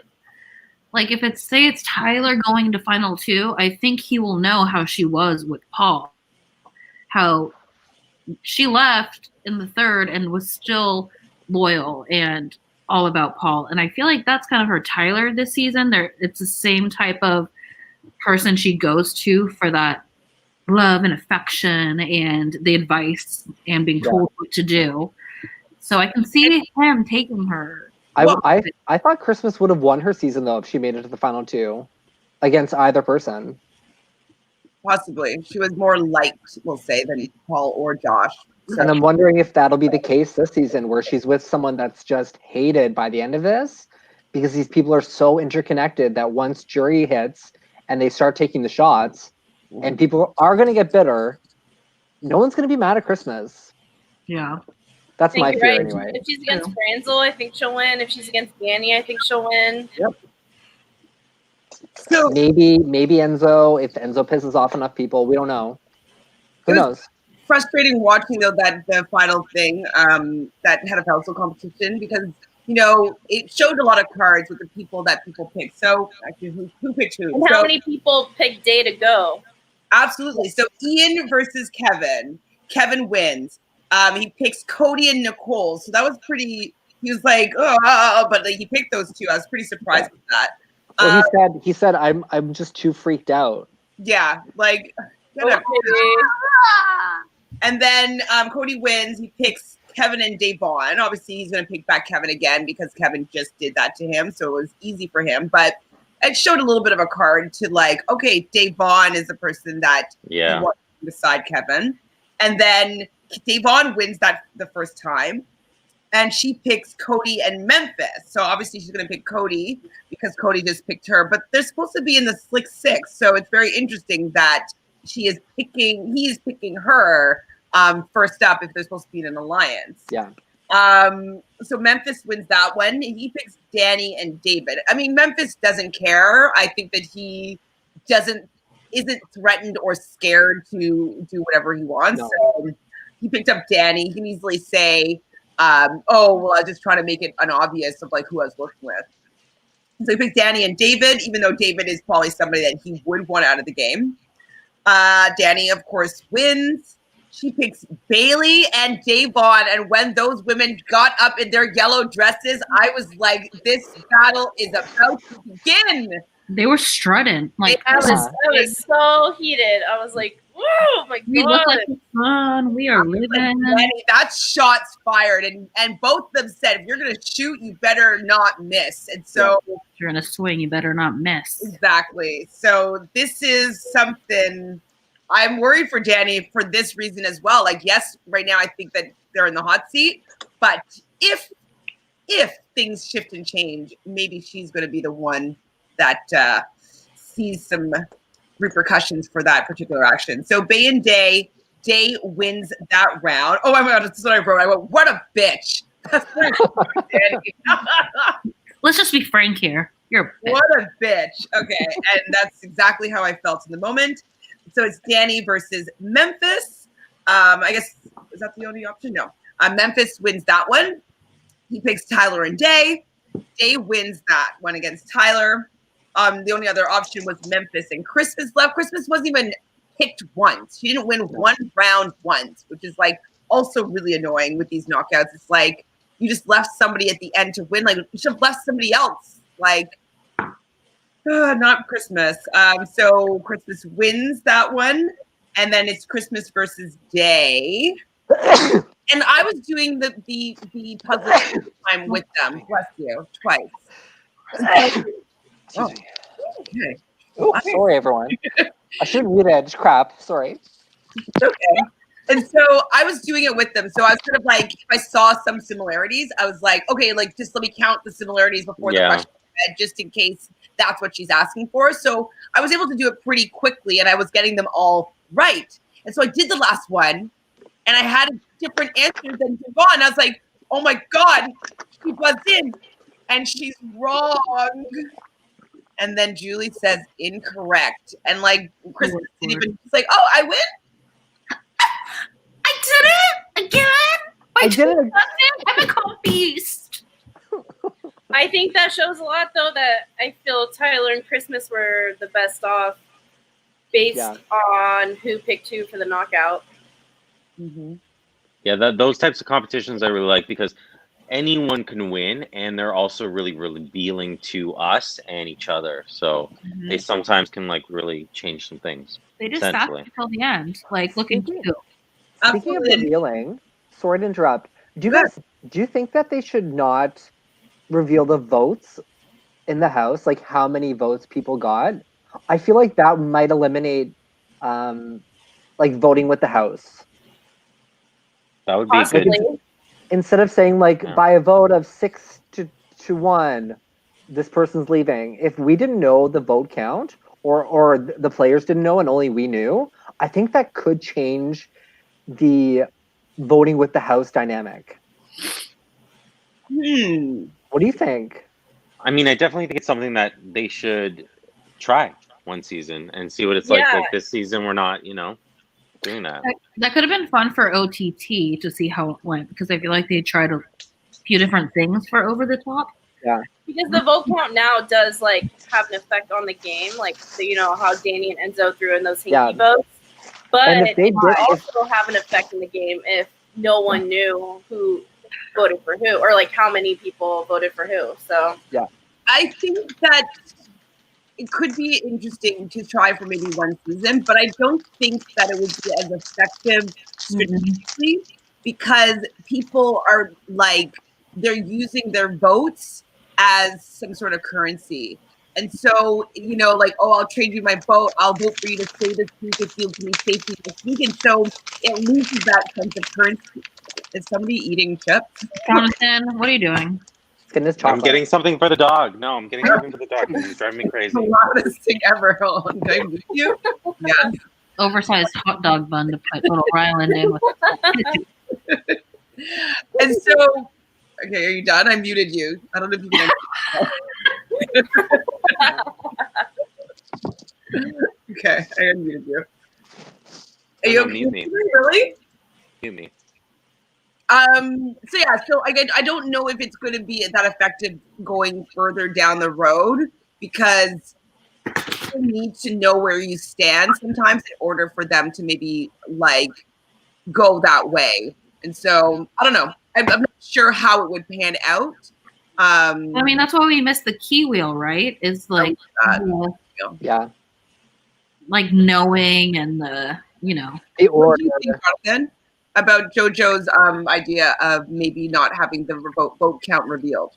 Yeah, no, I said I want one season of it and see what's like. You know what? They should have a winter season again, although the last one didn't really work out well. But because a lot of shows don't, we're just starting to film now, and I don't feel like there's a lot of television available come winter. Maybe I feel like they could do another Big Brother. So, Evil Dick has been saying, I know, sorry, too soon, probably, but he has been saying that he has been hearing. She's her own person. That he has been hearing that they are going to be doing another one in spring. Okay. Is he hoping that he's going to get cast? No, he definitely, I feel, knows he'll never be asked back and vice versa and whatnot. He's saying it more from hearing from production and other house guests because I think he's leaning more towards it being a returning season again because they contacted so many people. I'm not positive because they contacted so many people and we got this cast. Yeah, I mean, maybe Josh and Casey won't have COVID by then. I doubt it. I think they'll get it again. You're going to Miami the weekend before. Yeah. Is there anything else from the feeds that you guys can update us on? Well, yeah, so I'm seeing some stuff here now that I just picked up my phone to see if anything new has been happening. So Christmas was talking. I'm not sure if anyone has seen this. She was just talking about how she's going to be probably putting Bay and Day up. Duh. But then she was saying how she's very scared because she feels like she's going to get shot, that someone's going to put a fork in her eye, how she's actually scared. And then Nicole's like, no, they would stop that before it actually happened. And that's a good Nicole. You do a great Nicole. There's like classes you take if your name is Nicole. Oh, yeah. So you can choose it's weird. You can I want to be the whiny, really annoying, like emotionally manipulative Nicole Franzel, and that would be the prototype you choose coming into this world. And then, but you still have that capability. Is that what's going on? If I'm ever on Cheesecake again and Andrew doesn't give me Nicole Franzel voice, I am flipping tables. That's going to be a lost opportunity.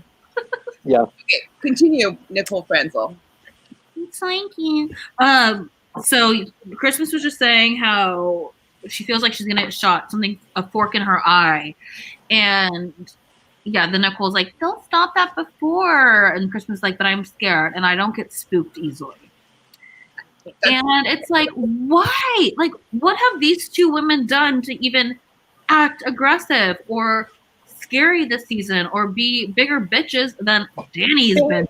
Haley threw her goggles at the wall out of frustration. Oh, well, that does relate to that's what she did. Yep, and she stared her down when Christmas when she wanted to use the shower and Christmas wanted to go for her. Oh no! Oh no is right. I think it's definitely. Oh, yeah. So Christmas also said to Tyler. So that was to Nicole what I just said. To Tyler, she said, "Is Bailey gonna cut me when I put her up?" So it's like things like that that's coming now, and. Great. Didn't they have like racial bias training before they went in, or some sort of bias? Yep. Also, it's now been told that Day, Bay, and Ian have all tried to leave the house. Who? Day, Bay, and Ian. I guess Ian tried last night, and it came out today that Bay and Day have tried To self-evict? because they're just over it. They're like, what's the point? But with this, it's like you had Janelle and Kaser. You guys could have gotten the numbers. So now that it's frustrating that these people who now don't have the numbers are like, boo-hoo. Like, fuck. It's like, you guys could have. You could have. They got played. And Bailey, as much as I've been rooting for her the most in the season that I've ever been rooting for her before. She decided to take the stance of feeling as though Kaser was being condescending rather than using it as an opportunity to take what he says. I can't see that. Christmas nominated Bailey and Devon for Eviction. Fucking bitch. Ugh. We knew at least they're both playing in the veto. No, sorry. No, I'm not. I'm not gonna be happy about that. Oh, and this is, can we see? Christmas is now bawling her eyes out, and I guess she called them amazing females in her speech. Oh, she's sitting and crying. Out of here. I then don't feeds. Like if you're going to be saying like, oh my God, I'm the first woman that won head of household, and then you put up two women. Who cares if a woman won head of household then? Who gives an F? Yeah. This is not good. I mean, we knew she was going to do it anyways, but like CBS, do something. Yes. I mean, their huge BB basement twist that totally changed up the game. What did we expect Christmas to do though? Like Christmas, like Bay and Day are together clearly, and Christmas is part of like the cool kids or whatever she thinks. So, who was she gonna put up? Like, who were you hoping? David. Put up Ian and David and Kevin. What relationship does she have with them? And they've both been up. And they're both. But are they linked together? Is what I'm saying. Like Bay and Day are so clearly a couple. But they thought Christmas was on their side. I mean, before this particular moment, they had been confiding with Christmas, especially like before when Kaser was when they were all trying to get votes for Nicole Anthony. They definitely were speaking to Christmas on a regular basis. Bailey thought she had a really good relationship with Christmas, and so the fact that they're doing this, well, yeah, of course they don't. I think it's a slap on their face because of the fact that they were being so self-righteous with understanding what was going on in the house, and they knew their places, and they were setting themselves up good. And like with pretty much anybody that was going to be winning, they were going up on the block. Yeah, and I mean, and then on top of it, like Devon almost won, so then you can be like, look, you came close, and you're part of a duo, so let's put you in your duo partner up kind of thing, because clearly they're working together. But I mean, yeah, it was pretty obvious that was going to happen. I guess Christmas also keeps saying that HOH isn't a powerful position. It's a position of service to give to others. So she's like, this isn't a power position. I'm in a position of service. So that's how she sees it. Well, she was saying that to her alliance. She's like, this doesn't necessarily benefit me, but it benefits for the group, like our group, our alliance. It benefits us, and it makes sure that I get to at least final six. That's what she said. Mm-hmm. So she's fighting to keep her group together to get to at least final six. This is the mentality of the people that are all-stars in this game. She's trying to get to sixth place. So Peter Brown actually just tweeted something which is really interesting. He said, in 2019, I was in the same car as Bailey on a road trip from LA to Vegas. She's one of the sweetest house guests in the Big Brother community. In 2018, Christmas was arrested and charged with a felony for reckless behavior in her car. The wrong person is scared and spooked. Yep. Question. Why didn't Day or Bay tell Christmas about the Slick Six? Isn't Christmas in it? Oh, no, she's not. Could that not have been like, hey, Christmas, like that's something that they need to do now? They need to blow that up? No? Wouldn't she see it as like a less important alliance than the one she's in with the six people? So if anything, they could be like, well, yeah, we were doing this to keep Bay and Day on our side. But that's why they three won't, of them they are won't, involved. But they won't do it because they'll hope that the other three help them out somehow or whatever. Mm-hmm. So that's what will happen. We know it will. They'll keep their mouths quiet. They keep their mouths quiet for the wrong things, in my opinion. Oh, I agree, and I hope Devon takes herself off the block. I really do, but not looking good. I don't really have any faith in that, to be quite honest. They had I think she'll be the target. I think she's more of yeah.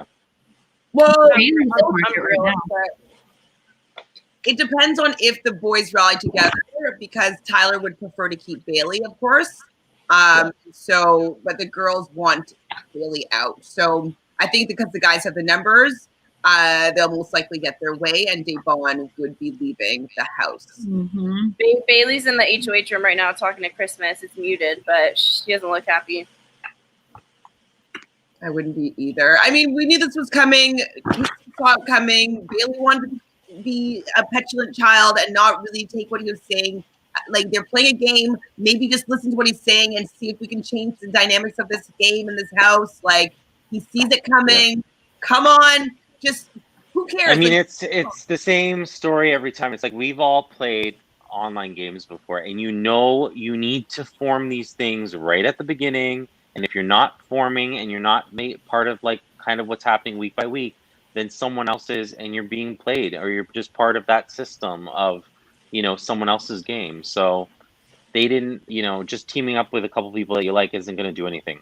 It's not going to take you far. It's the same game that they're playing before. I feel like Devon anyway. Yeah, it's kind of like when Nicole Anthony was on the block and she's making an alliance with Kevin. I was like, yeah. What is that gonna do? Who cares? Like, go make an alliance with like the head of household. Like, don't make an alliance with Kevin. He was just on the block last week. These people are horrible. Okay, so is there any outs other than winning the veto? Is there any outs for both of these two to stay in the game? Unless they can convince people to backdoor Danny if the veto's used. Won't happen. Christmas will not put up Danny. To do that, like, who would she need to? No, Danny's white. Christmas would never put her up.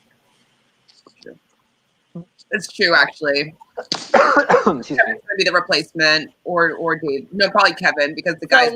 Kevin or David. That's how it is. I mean, that's how it's going to be.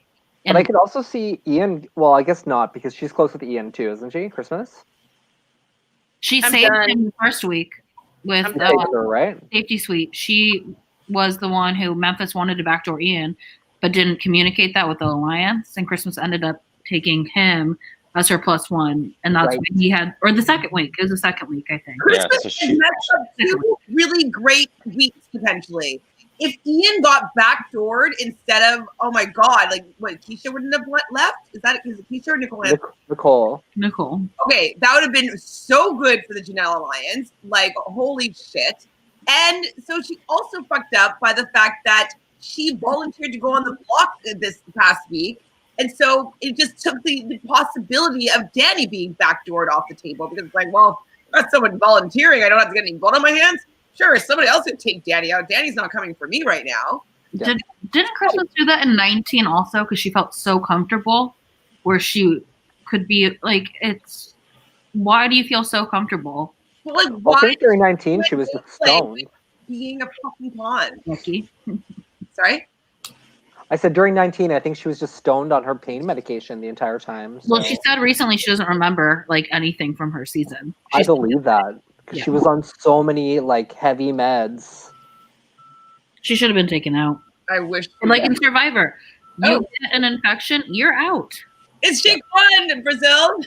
Hi, I never watched Big Brother. Hi, Jake One. How's Devon and Bailey doing? Oh man, Jake One. No. Jake One, they're doing great. They're doing great, and just don't watch the rest of the season until it's over. They've great. They've already made final 2. Great. God, you might want to start watching now, maybe, and get caught up before we let you know what's really going on. They're doing great, sweetie. Just don't watch. We're rooting for them, but yeah. I'm watching the feeds right now, and I'm just so angry. I can't even hear it. But now Devon is in. Oh, Christmas gave Devon a drink and a blanket and a box of tissues. How fucking sweet. Is she putting her in one of those camps between America and Mexico? Not doing the best. I'm so done with this season. I don't care anymore. I have no hope. I don't care. Done. No hope. I mean, okay, one hope would be maybe if The house burns down. Kevin won the veto. Who? Kevin, and took He Bailey. won't. He would never do that. He won't. Kevin will probably use it on himself and then think he's like playing a good game. Like Kevin is so far gone from what's actually happening. He's a Nicole Anthony world. Yeah. So If Kevin there's no way took to one save of the season. No. I don't even think if David won, he would save either one of them. Like, they are so fucked. He If doesn't neither know one what a veto is yet. Like, he still thinks if he wins a veto, he gets to come back from Camp Comeback. Like, he has no clue what comp he's actually playing at all. Oh, Not a clue. No. oh, I've started looking at the feeds. No, I can't look at like Twitter right now. Yeah, I Something know. we haven't talked about. Guys, this is sad. We wanted the game that Casey and Janelle wanted to play is the game that I wanted to see happen, and it's just like every week it's just crumbling in front of my eyes, and I just. Something we could talk about on a lighter note was what Nicole Franzel was wearing for Thursday night's episode. It was a mixture of what my dad wore on a cruise in 1996 and what you would see at Salvation Army. I didn't take note of this. Do you have a photo? Oh, yeah, You girl. don't take note of it. Pull it up.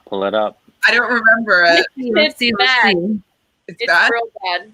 And I was watching the feeds earlier in the day, and she had the outfit laid on the ground. She was doing her makeup, and she was talking to herself, and she was like, "Do I wear the pink shorts or?"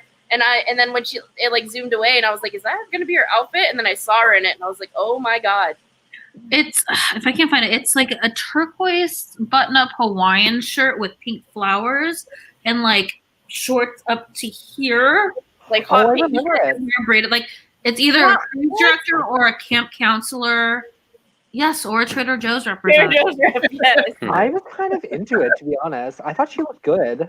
I Never don't. came back. I didn't clock it. Daquan, though, you should watch it though. Honestly, like we love Big Brother. It's just an All-Stars season that's not coming out to be All-Stars like we wanted. This season will be really interesting though. If you even want to just pop in for this week, you will get to see a lot of Devon. I was going to say Daily Vaughn. Bailey and Devon activity will be happening this week. So if you want to get a little bit of taste of Big Brother and them in the house, like this would be probably the best week to do so. You'll get some Or the only week to do so. Yeah. I can't find a picture right now. I'm Just trying. do it. Pick one.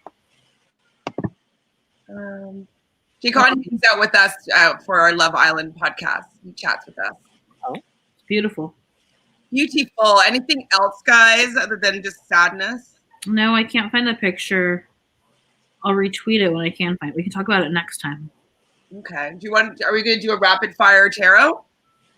If you Yeah, want- what is that? Well, we're. I just saw this, which is amazing. I've seen that before. Yeah. Is that her mugshot? Yeah. So rapid fire tarot is like we'll just pull a card and we'll just say like one. Let me go to the restroom really quick. You can talk. I'll be right back. I don't know what she said. I'm going to Go the to restroom. the restroom. And so say a person, and then we will pull a card, and then say a few keywords about what that card kind of means, and kind of decide how we think they're gonna do within the rest of the season. I'm scared. We're gonna chat about it, but should I wait for her to come back? Jeez, because she has her own deck that she's gonna use. Could be a long trip to the restroom. You think? Yeah, I think she's pooping. Rumor has it. I thought she was getting her cards or something. Is she getting her cards? She has her She has card. it in front of her. Brazil, do you call it the restroom too? She's American. Yeah. I love that. So The restroom. Like, I have to go to the restroom? Yeah, why? What do you guys call it? washroom. I Or call it, bathroom? yeah. What do you call it, Jonathan? You The guys bathroom or the wash in there? washroom? I think I call it the bathroom. But I guess I don't like really rest if in I'm there. if I'm in a restaurant, I'll go, "Where's the restroom?" Because that's what it'll say on the sign. I only right? said So- that because we were on a podcast. I was trying to be polite. I don't call it a bathroom. I think you're pooping, Nicole, so. That quick? Yes. That was that's a fine. quick. I'm a Didn't wa- magician. Didn't even wash That your was- hands. That was like a I did, squat actually. and, squat and slip. Okay. So who do we want to start with their gameplay to see how they're going to do moving forward? I'm not using actual tarot cards. I'm using this deck called Little Witchlings, and it's kind of like an oracle deck that says like certain words like beauty, empowerment, rejuvenation. So I'm thinking when we do that, we can pull one of these with Chantel's and be like, do you want to grab a deck too? You want me to? What? Do you want to grab? Yeah. Okay, I'll grab a deck. All right. Let's participate. Let's all participate, and then we'll just give our thoughts on what we think that means. I'm just about to go grab like a playing deck. Like, I was going to. I got an ace of hearts. You can wait if you want to grab a playing deck. You could do that. What's that? I don't know. I think it's a game. Cards Against Humanity. It's a party game. It will work. Good. Brazil, do you want to bring a regular playing card deck? We could use those. I don't even have that, girl. Oh. All the above. Critical. You didn't even have to say it. I knew it. What order do we want to go in? Present. Do alphabetical. Oh God. Alphabetical. I don't know. Well. Jojo, I didn't show you my rock. Oh my God! You have a pet rock. Crystal quartz. I found it. It's amazing. Anyway. Do you remember when Deb wanted to make a shelter out of rocks on Survivor season 2? No. Deb, I love Deb's haircut so much. I think I asked for it. Remember Rupert's shelter that was like underground and got good. I never liked Rupert. So who is the? What deck do you have, John? What? What deck do you have? I don't know how to read these. I don't know. I have this. Right or wait. Right or wait. So who's first, Bailey? Yeah. Okay, let's all pull. Do you have something? Maybe put in a book of Brazil and put your finger on a word or something. Okay, so how is Bailey's game moving forward? Ooh. Okay, that's not a bad card. For me, I got the Page of Cups. So the Page of Cups, it's a messenger. Like it's a messenger of usually like an emotion or a message of love. Maybe a message of love could mean that she will win the next head of household and she will get a letter from Swaggy. Oh, I hope so. I'm going to say that this is saying that she is going to be staying this week. We know that she's in the hot seat right now. I think that this is positive for her moving forward. And hopefully that she's going to get a positive message from somebody that she cares about. So that's what I got for Bailey. Who's up next? Jonathan. Oh, it's reversed. Knight of Cups, upside down. Oh. Are we going to do reversals or are we just going to take it as Knight of Cups? Reversals are fine. Reversals usually means blocked energy. So when I think of the Knight of Cups is like the knight in shining armor. It's actionary of love and showing love and affection. And so maybe that she's blocked right now from receiving affections from people. But she has to put a lot out. Like, she's trying to pour them out, but... Well, she's actually right now not being able to be her true self. She's been finding that, she's been containing her emotions. She's been containing how she's been feeling right now. She's not able to be the knight version of herself, like being very forward thinking and being very outbursts with her emotions. She's been containing them. So I think that's kind of talking about how she's feeling right now, is that she's containing her emotion and she's not allowed to fully express herself right now. So I think it's talking about the now. She's being crushed by a horse. What's happening? I don't know. What do you think about that card, Jonathan? I don't know how to read these cards. With what emotion do you feel though when you see it? Like, what's your first intention or thought? You have to teach me how to read these cards. My first intention and thought is, when you get in an accident and you feel like a little like discombobulated, like just like, like the rug's pulled out under you. A little kind of just unexpected. Yeah. I don't think she was expecting kind of this to play out this week. Maybe she wasn't expecting it to be like how it was the season before, where she was kind of villainized even for just being her. Yeah, I think you have a pretty good read with that, Jonathan, because like right now she is discombobulated. She doesn't really have her footing. She doesn't really know what move to make next. And, you know, she's rattled right now. And I think that she's frustrated with the position that she's in. She's not really allowed to be herself. And she doesn't have messages from home yet. So I do think that she's going to fight to stay. But she's kind of in a shaky ground right now. What did you pull, Jojo? I pulled... You're a genius, but also a goose. You're a genius, but also a goose. I think Bailey's actually. This season's impressed me with Bailey because I think she's a better player than I thought. And I haven't watched the challenge, so I don't know how she's done in the show. I know, I haven't watched it. But I do think Bailey has a good read on people in general and the social strategic way that the game should be played. But I also think she's let people put, like, how do I describe a goose? People have, you're a genius, but also you're also a goose. But she hasn't seen the big picture fast enough. I think if in week 2 she had thought like, I'm not in on whatever's happening. Big alliances are the new way of playing this game. And if you're not in a group of 8 or 6 in week 1, when there's a head of household, there's a problem. In my opinion. Absolutely. Well, if they're not willing to at least create a divide, right? Yeah. You have to build an army, unfortunately. That's the way the game is played now. Yeah, or you have to like stop that from the beginning and be like, no, don't go with them. Come with us. Your numbers are better with us. Don't be part of number 9. Be number 6, like, or whatever it is. Be number 7. Yeah, look at that balloon, Brazil. I know. I was like, "Are you holding an egg?" And then I realized it was a balloon. No, I was in between my feet, so it was Rachel's parents just got it for me, but I like moved it so I could watch the feet better. Cute. Oh, but yeah, your card for Nicole. Yeah, I pulled a card called Intuition. And it states the power of intuition will light your path, providing a connection to the divine. But with this, I take, because Bailey's always had really good intuition on what's happening around her. The follow-up card would be something like, let me see, wisdom. Inner wisdom nurtures a skill. So it's taking that intuition and kind of figuring out the correct way to use it, which I don't think she necessarily has yet. Because I feel like she knows what's going on. She knows it's going to be her and day, all these things.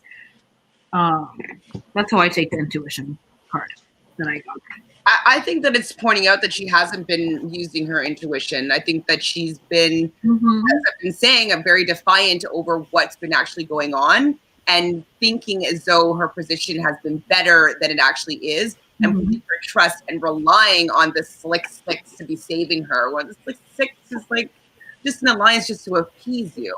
So I think that is saying that if she maybe listens to her intuition a little bit more, she might be able to maneuver a little bit better moving forward to realize that she's actually a little bit more alone than she actually is, or that she's more alone than she thinks she is. And maybe she could make some better moves moving forward if she uses her intuition more. Because she has it. It's just utilize it. I'm like, we can't do all these cards. This is going to take like 7 hours. So yeah, day and Christmas. Yeah, let's just do the main people that we're like focusing on. I think. So let's see what Devon. I don't give a fudge muffins what I'm going to take out of Kevin or David or doing. We're doing Devon. Okay. Devon, another jumper. We got the same card for Devon. No, that's different. Eight of Pentacles. Yeah. Oh, it's 7 Pentacles. Okay. No, it's 8 Pentacles. I got the exact same card for Devon. Oh shit! And it's upside down also. And it's, verse 2. I think that this is kind of indicative of what I was saying before for Devon. So that she's putting in a lot of work, and she is not really being able to utilize the work that she's been putting in. There's a lot more to come because one of the pentacles is on the floor still.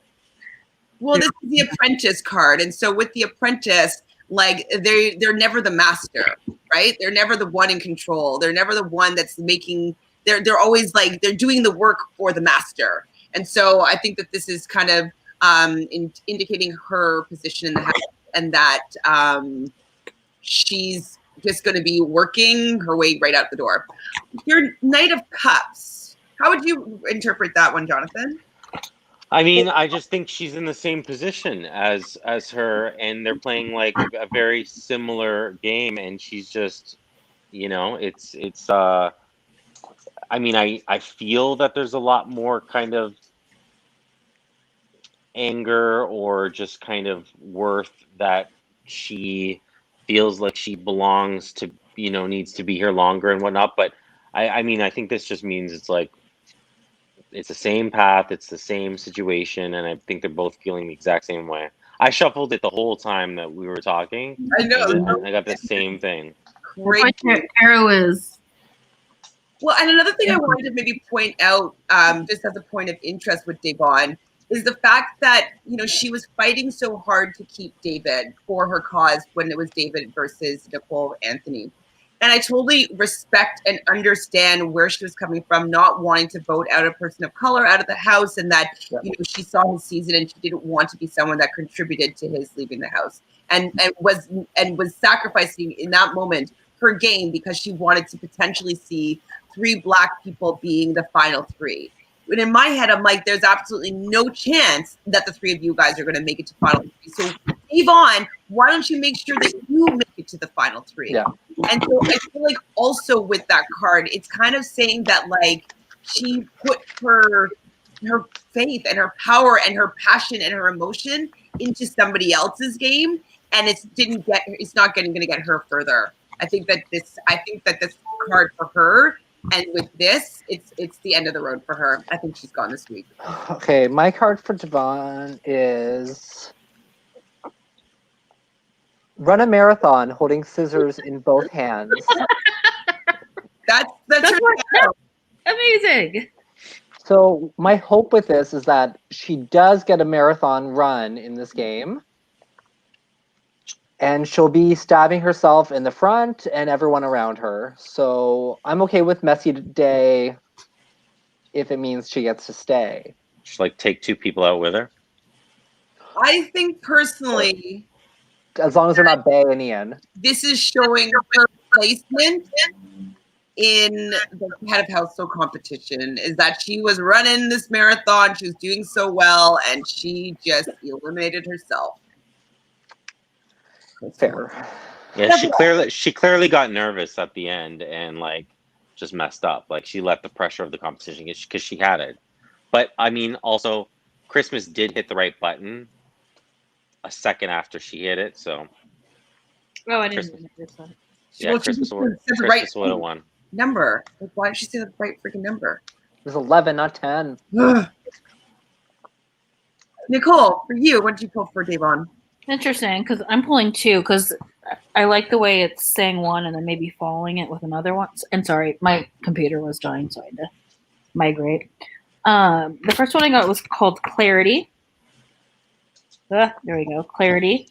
It states, clearing your mind brings you closer to your sacred inner wisdom. And then the one I followed that up with is called Banishment. Fuck. And getting some clarity in the banishment because Julie's been given all the tea.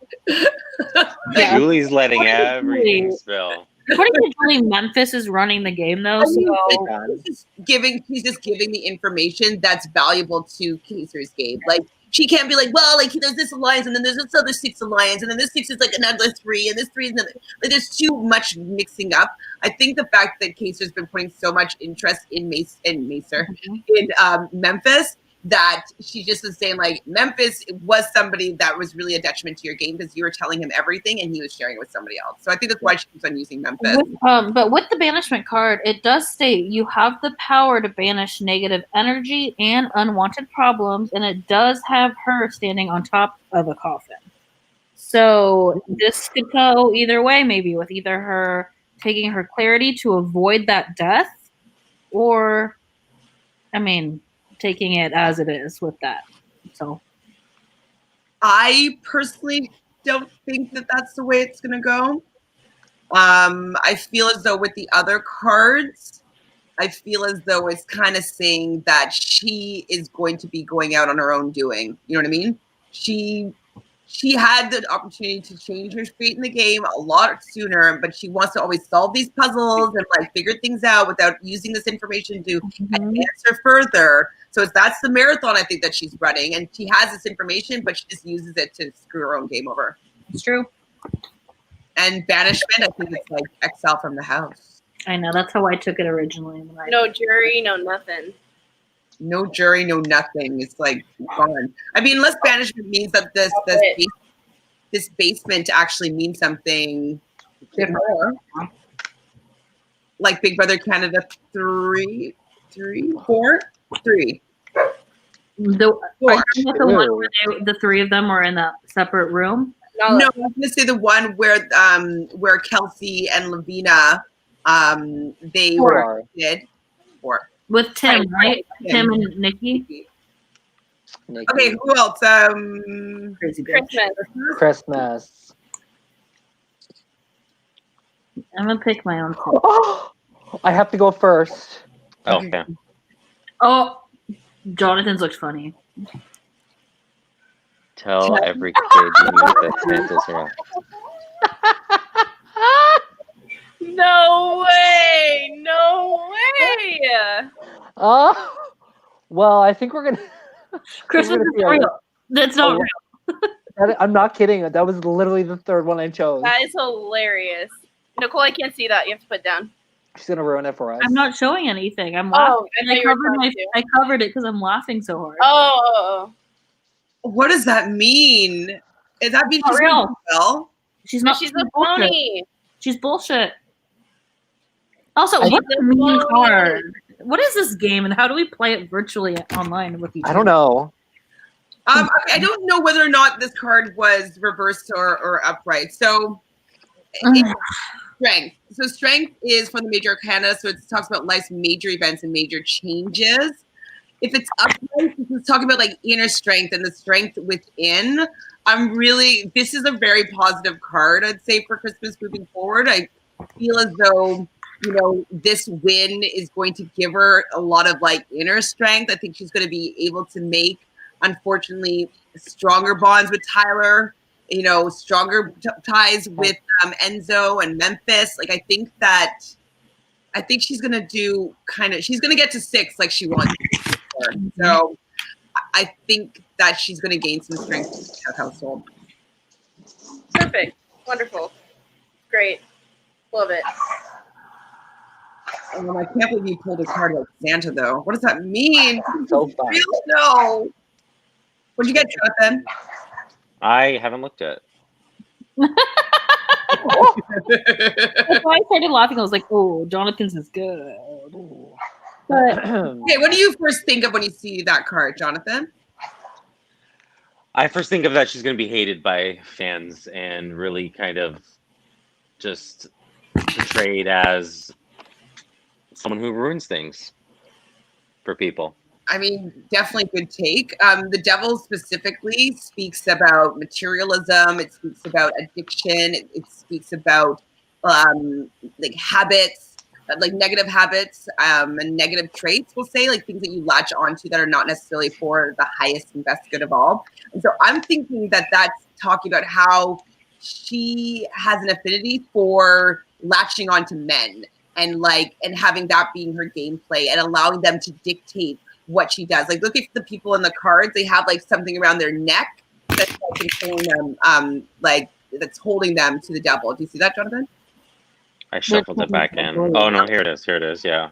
So like they have those chains around their necks, right? And like they're like submissive to, I would say, like all the guys in this house is the devil basically, and she just doing her same regular game, like allowing them to dictate what I do in this game. So I think she'll make it decently far, but I think that her habit of allowing men to dictate how she plays the game is going to be her detriment in the end.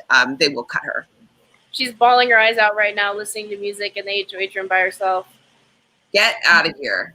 Good. Womp womp. She did order Taylor Swift's new album, so I'm sure it is bringing her to tears. Oh, that's what it is? It's the one that just came out? Yeah. How did she know? Oh, they weren't in sequester, I guess. But, Well, no, she said she requested it before she came in, and Danny was like, "Oh my god, I'm gonna be in your room all the time." Losers. Here's a Taylor Swift. Do you think Taylor will be in her room too? Knowing season, probably. Taylor's just listening to Taylor. she's gonna retweet her like Cardi B did. No. She'll give them a luxury comp concert. Yeah, like Sheryl Crow. What season was I it? love that. Sheryl Crow? Like 3, 4. Okay, pick something, Nicole. All right. Clarity. Clarity again. Yeah, which is weird. You've seen me shuffling. After that, we have creativity. I don't know. These cards are kind of not cool. Confidence. Well, she's gaining confidence. I think she's getting a false vibrato here. I think that all these cards are suggesting that she wins. Have like an inner fire lit within her. She's making some clarity. Like if you're saying that in the feeds that Tyler, like that the whole things are getting back about Danny wanting to target Tyler and all this stuff, like maybe that she's going to gain some knowledge and some clarity as to where she really stands within the house or with some of like the people within the house. It doesn't really change much of how I think she's going to play. So I think she'll get to probably about at least 6. This is a small deck, so the probability of redrawing is a little bigger than if I was on a normal 74 deck. Is there anybody else we care to do?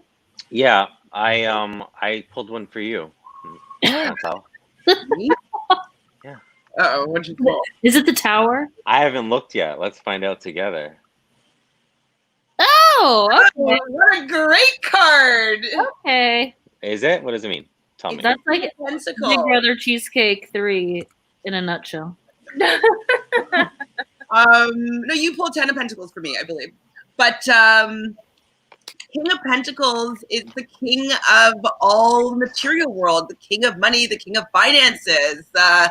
They are very secure in their financial world. What? I think that means that you're going to take me on Survivor when you and Janelle are there. Is what I remember. Is my interpretation of it. I that's exactly like you should be charging. I do though, but you can just Venmo me. It's fine. We don't have Venmo in Canada. I was going to say, know. very American, Jonathan. Is there a Venmo? No, I know it's annoying. That's like the one downfall of Canada I found. We can don't transfer. have it better or like it's equally as good. We have email money transfer. So if you know someone's email, you can transfer the money pretty much instantly. But Nicole, we all live down the street from each other, so we just walk over to someone's There's house 4 and just blocks. drop it off. Yeah. There's 4 blocks. Jonathan, be quiet. One airline, 4 blocks. Everyone fucking works for that airline. It's just... What do you think that card means, Jonathan? The King of Pentacles? Yeah. I don't know, and I put the deck away. I mean, it's I don't know. I do regular playing decks. I don't do tarot. So that would be King of Diamonds. Oh, that's like okay. So that's like wealth, certainty, confidence. It's riches, but it could be emotional riches. It could be, many different things. So it's like it's like an accumulation of like many kind of wanted things in life. So it's definitely a great card. The empire of reality realness. It's its inception right now. Is the King of Pentacles to be? Perhaps. Get it, girl. Other than me, do we want to do anybody else? Is this your It's not looking Yeah, good. that makes sense. I can't read all that. You say it, read out loud. I'm not wearing glasses. It's boring. You know everyone's future, and it's not looking good.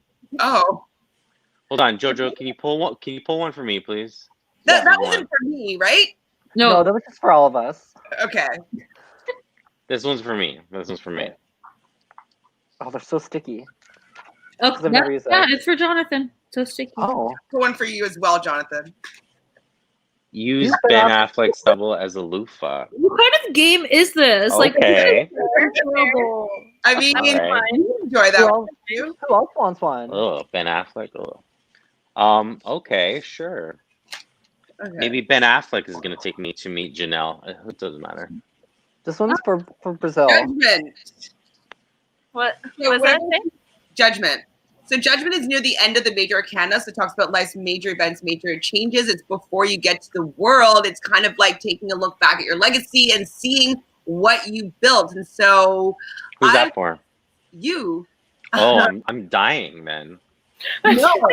I mean, you're almost at success. You're almost at your accomplishments. Yeah, oh, I that's think sad then, because I'm so not in no, a I good think place. you're judgmental potentially on what you've accomplished up until now, and that that maybe just allow yourself to enjoy what you've created up until this point. So the next card after this is going to be the world. That's going to be completion of like an actualization of like some dreams that you have. Like obviously once you finish the world and the one cycle, you're going to go back to the Fool and a new beginning. And so it's kind of like taking a look at everything that you've accomplished up until now and being grateful and thankful and like giving yourself the pat on your back instead of like holding yourself like so so hard, like it's okay, you're doing really great.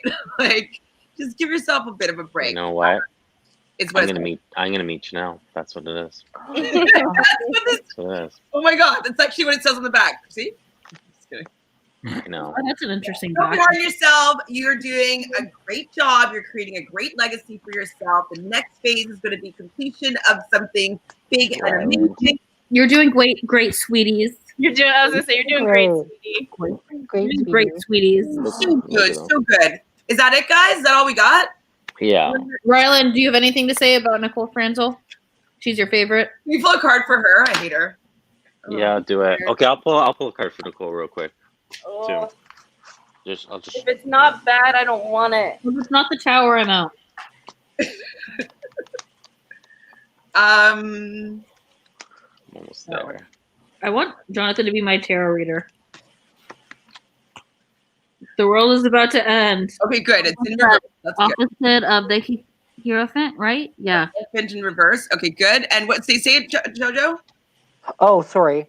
The world is about to end, and you can't tell anyone. Bullshit. She'll save us all. Jojo, why is the What if- world about to end, but you're not letting me tell anyone? No, we're gonna rat it out to everyone. So I guess that's something good. Jojo, Victor, what are we gonna do? You know what? The wedding. That kind of sums up her gameplay. Is that she lets the world end for so many people, and she just kind of skates by, like she just like sleeps by next to some dude, and like everybody else's game is blowing up, and like she just like cries about like anything. Have you guys talked about how much her wedding costs? $3,000. But it's $3,000. But How many? it's the hotel, so that's the Three. hard part. Is Oh, three. Oh, to go. Yeah, you meant like how much? it's in Turks and Caicos. Oh, Okay. So it's, I guess the airfare is not included with that, but it's the hotel. It's a resort fee. I don't get why anyone would do a destination wedding. Destination weddings, and I'm coming from a wedding planner brain background. It's close family. It's close friends. It's intimate. She's inviting Janelle, who she doesn't even like, to this wedding. Like, And you got what, the Hierophant in Did you guys reverse? pick the same card? No, well, no, that's he's the on box. the cover of the box. Oh. It's the magician. Magician is holding all of the elements. He's holding all of the suits. He's kind of he's this a tells me she's gonna go far. I said I she's don't gonna want win. it. She's gonna win again. She's gonna win again. No, I'm just reading the cover of the box. Like, I don't think the people in the house would be able to let her win. And you got the Hierophant in reverse. Yeah, what does that mean? The Hierophant talks about like dogma, and kind of rules and traditions, and so I'm his dogma. Oh. maybe she's going to be breaking the rules and be a little bit different than she has been in the past. So I guess we lost Nicole.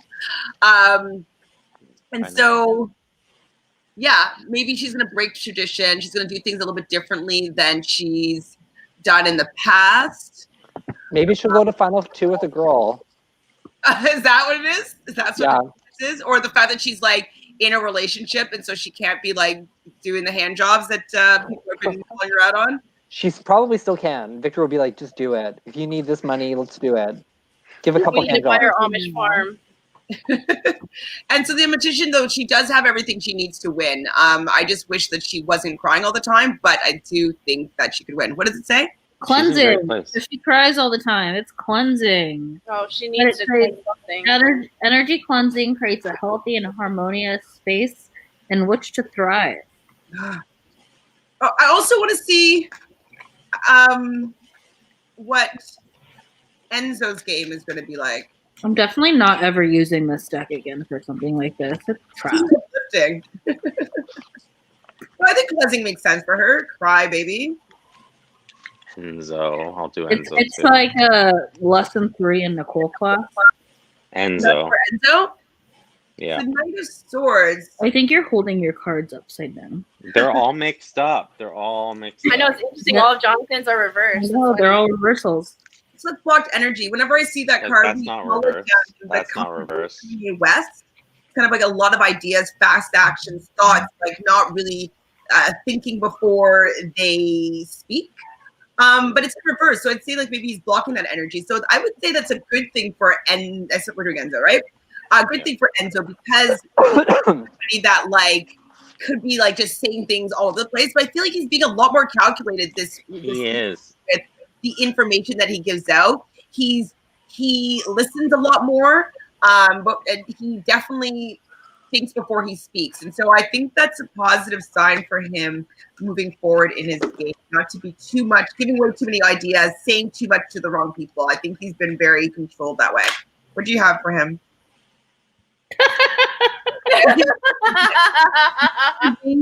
15 times a day. Well, he's the only one that's super horny in the house too. Remember, he's talking about like, oh, I wish it was like. He's like into Christmas right now, like super into Christmas right now. JoJo's cards are on point. They are on point. Relaxation. What'd you get? Relaxation. Well, after the release from the 15 times a day, I'm sure he's just going to be chill. And then they got the Temperance card, Major Arcana, Life's Major Events and Changes. It's in reverse, so that could be blocked energy, usually internal. Temperance talks about balance between, his emotions and like his stability. So I'm wondering if this means that he might have a little bit of a blow up. Like he might get blown up a little bit. Hey, yo, don't talk about Christmas like that, yo. This game is crazy, yo. That's it, yo. That's it. Enough. Enough. You're jokester. Enough. Oh, anybody else? I want more White Claw. That's it. They only give me 6, yo. Did you get White Claw? That is drinking White. Yeah, we just got it. Christmas. That's disgusting. I hate. I don't like them. They're too watery. It's a hangover waiting to happen, even if you have like 3. Really? They're 5%. How can you have a hangover? I can have beer and be fine, but White Claws, I'm like dead. Anything else, guys? I like the tarot aspect. I think that's kind of fun. I like JoJo's tarot aspect. JoJo, I'm gonna hire you at my work to be a reader, and it's gonna be like masturbates 15 times a day. I'm seeing that. I would love it. You need to these. I would wear this. Wait, I'll do a reveal. Oh Jesus, of course. That's what I would do. I'm so excited. That knot in your headphones is driving me nuts. I know, it's driving me nuts too. I just casually be like this. This reads so well. Good. Yeah, I see that you're supposed to tell your children Santa's not real. Oh, I love that. Why does it look so good on JoJo? Like fits his head perfectly. I know. My God. Well, it's because it's elastic. I think you can fit anybody. It is. Well, not necessarily. Oh, I love So this. we still have 3 Watch Jackson. Watching like nonsense. We are very impressed. Thank you so much for hanging out with us. If anybody wants to find you online, Brazil, where can they find you? At BabyZill on Instagram. Coolio. Jonathan. I'm currently in hiding, but you can reach me at Jonathan Oliver 1983 on Instagram. I was waiting for Jonathan to be like, I'm in hiding, but here's my address if you'd like to email. My phone number is 647-283-10. I'm not telling the rest. And Nicole, I guess it's right there on your screen. I'm more Twitter oriented when it comes to Big Brother and stuff. So at Nicole Claus. Cool beans. And Jojo. My Twitter is O'TooleJO. Cool. And you can find me at Champagne Fran on Instagram or at Reality Realnesss with 3 S's. You can find me on Twitter through all those avenues. You can figure it out. Make sure, though, you made it till the end. So subscribe right down below and hit that like button so you like.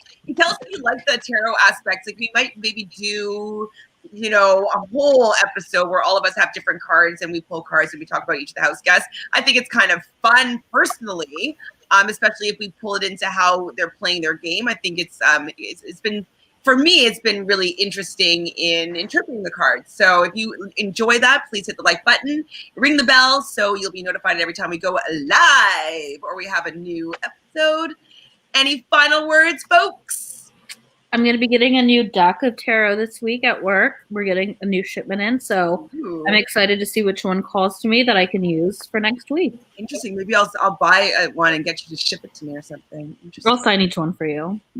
Ooh, yes, sign it, please. I'll just draw you tarot cards, and you can do Nicole tarot. It's like stick figures. Like, I mean, I can read anything, so let's do it. Right? Clouds. Brother 22. Love you guys. Hi, Megan. Hi, Megan. Hi, Megan. Megan, I miss you, Megan. Oh my God.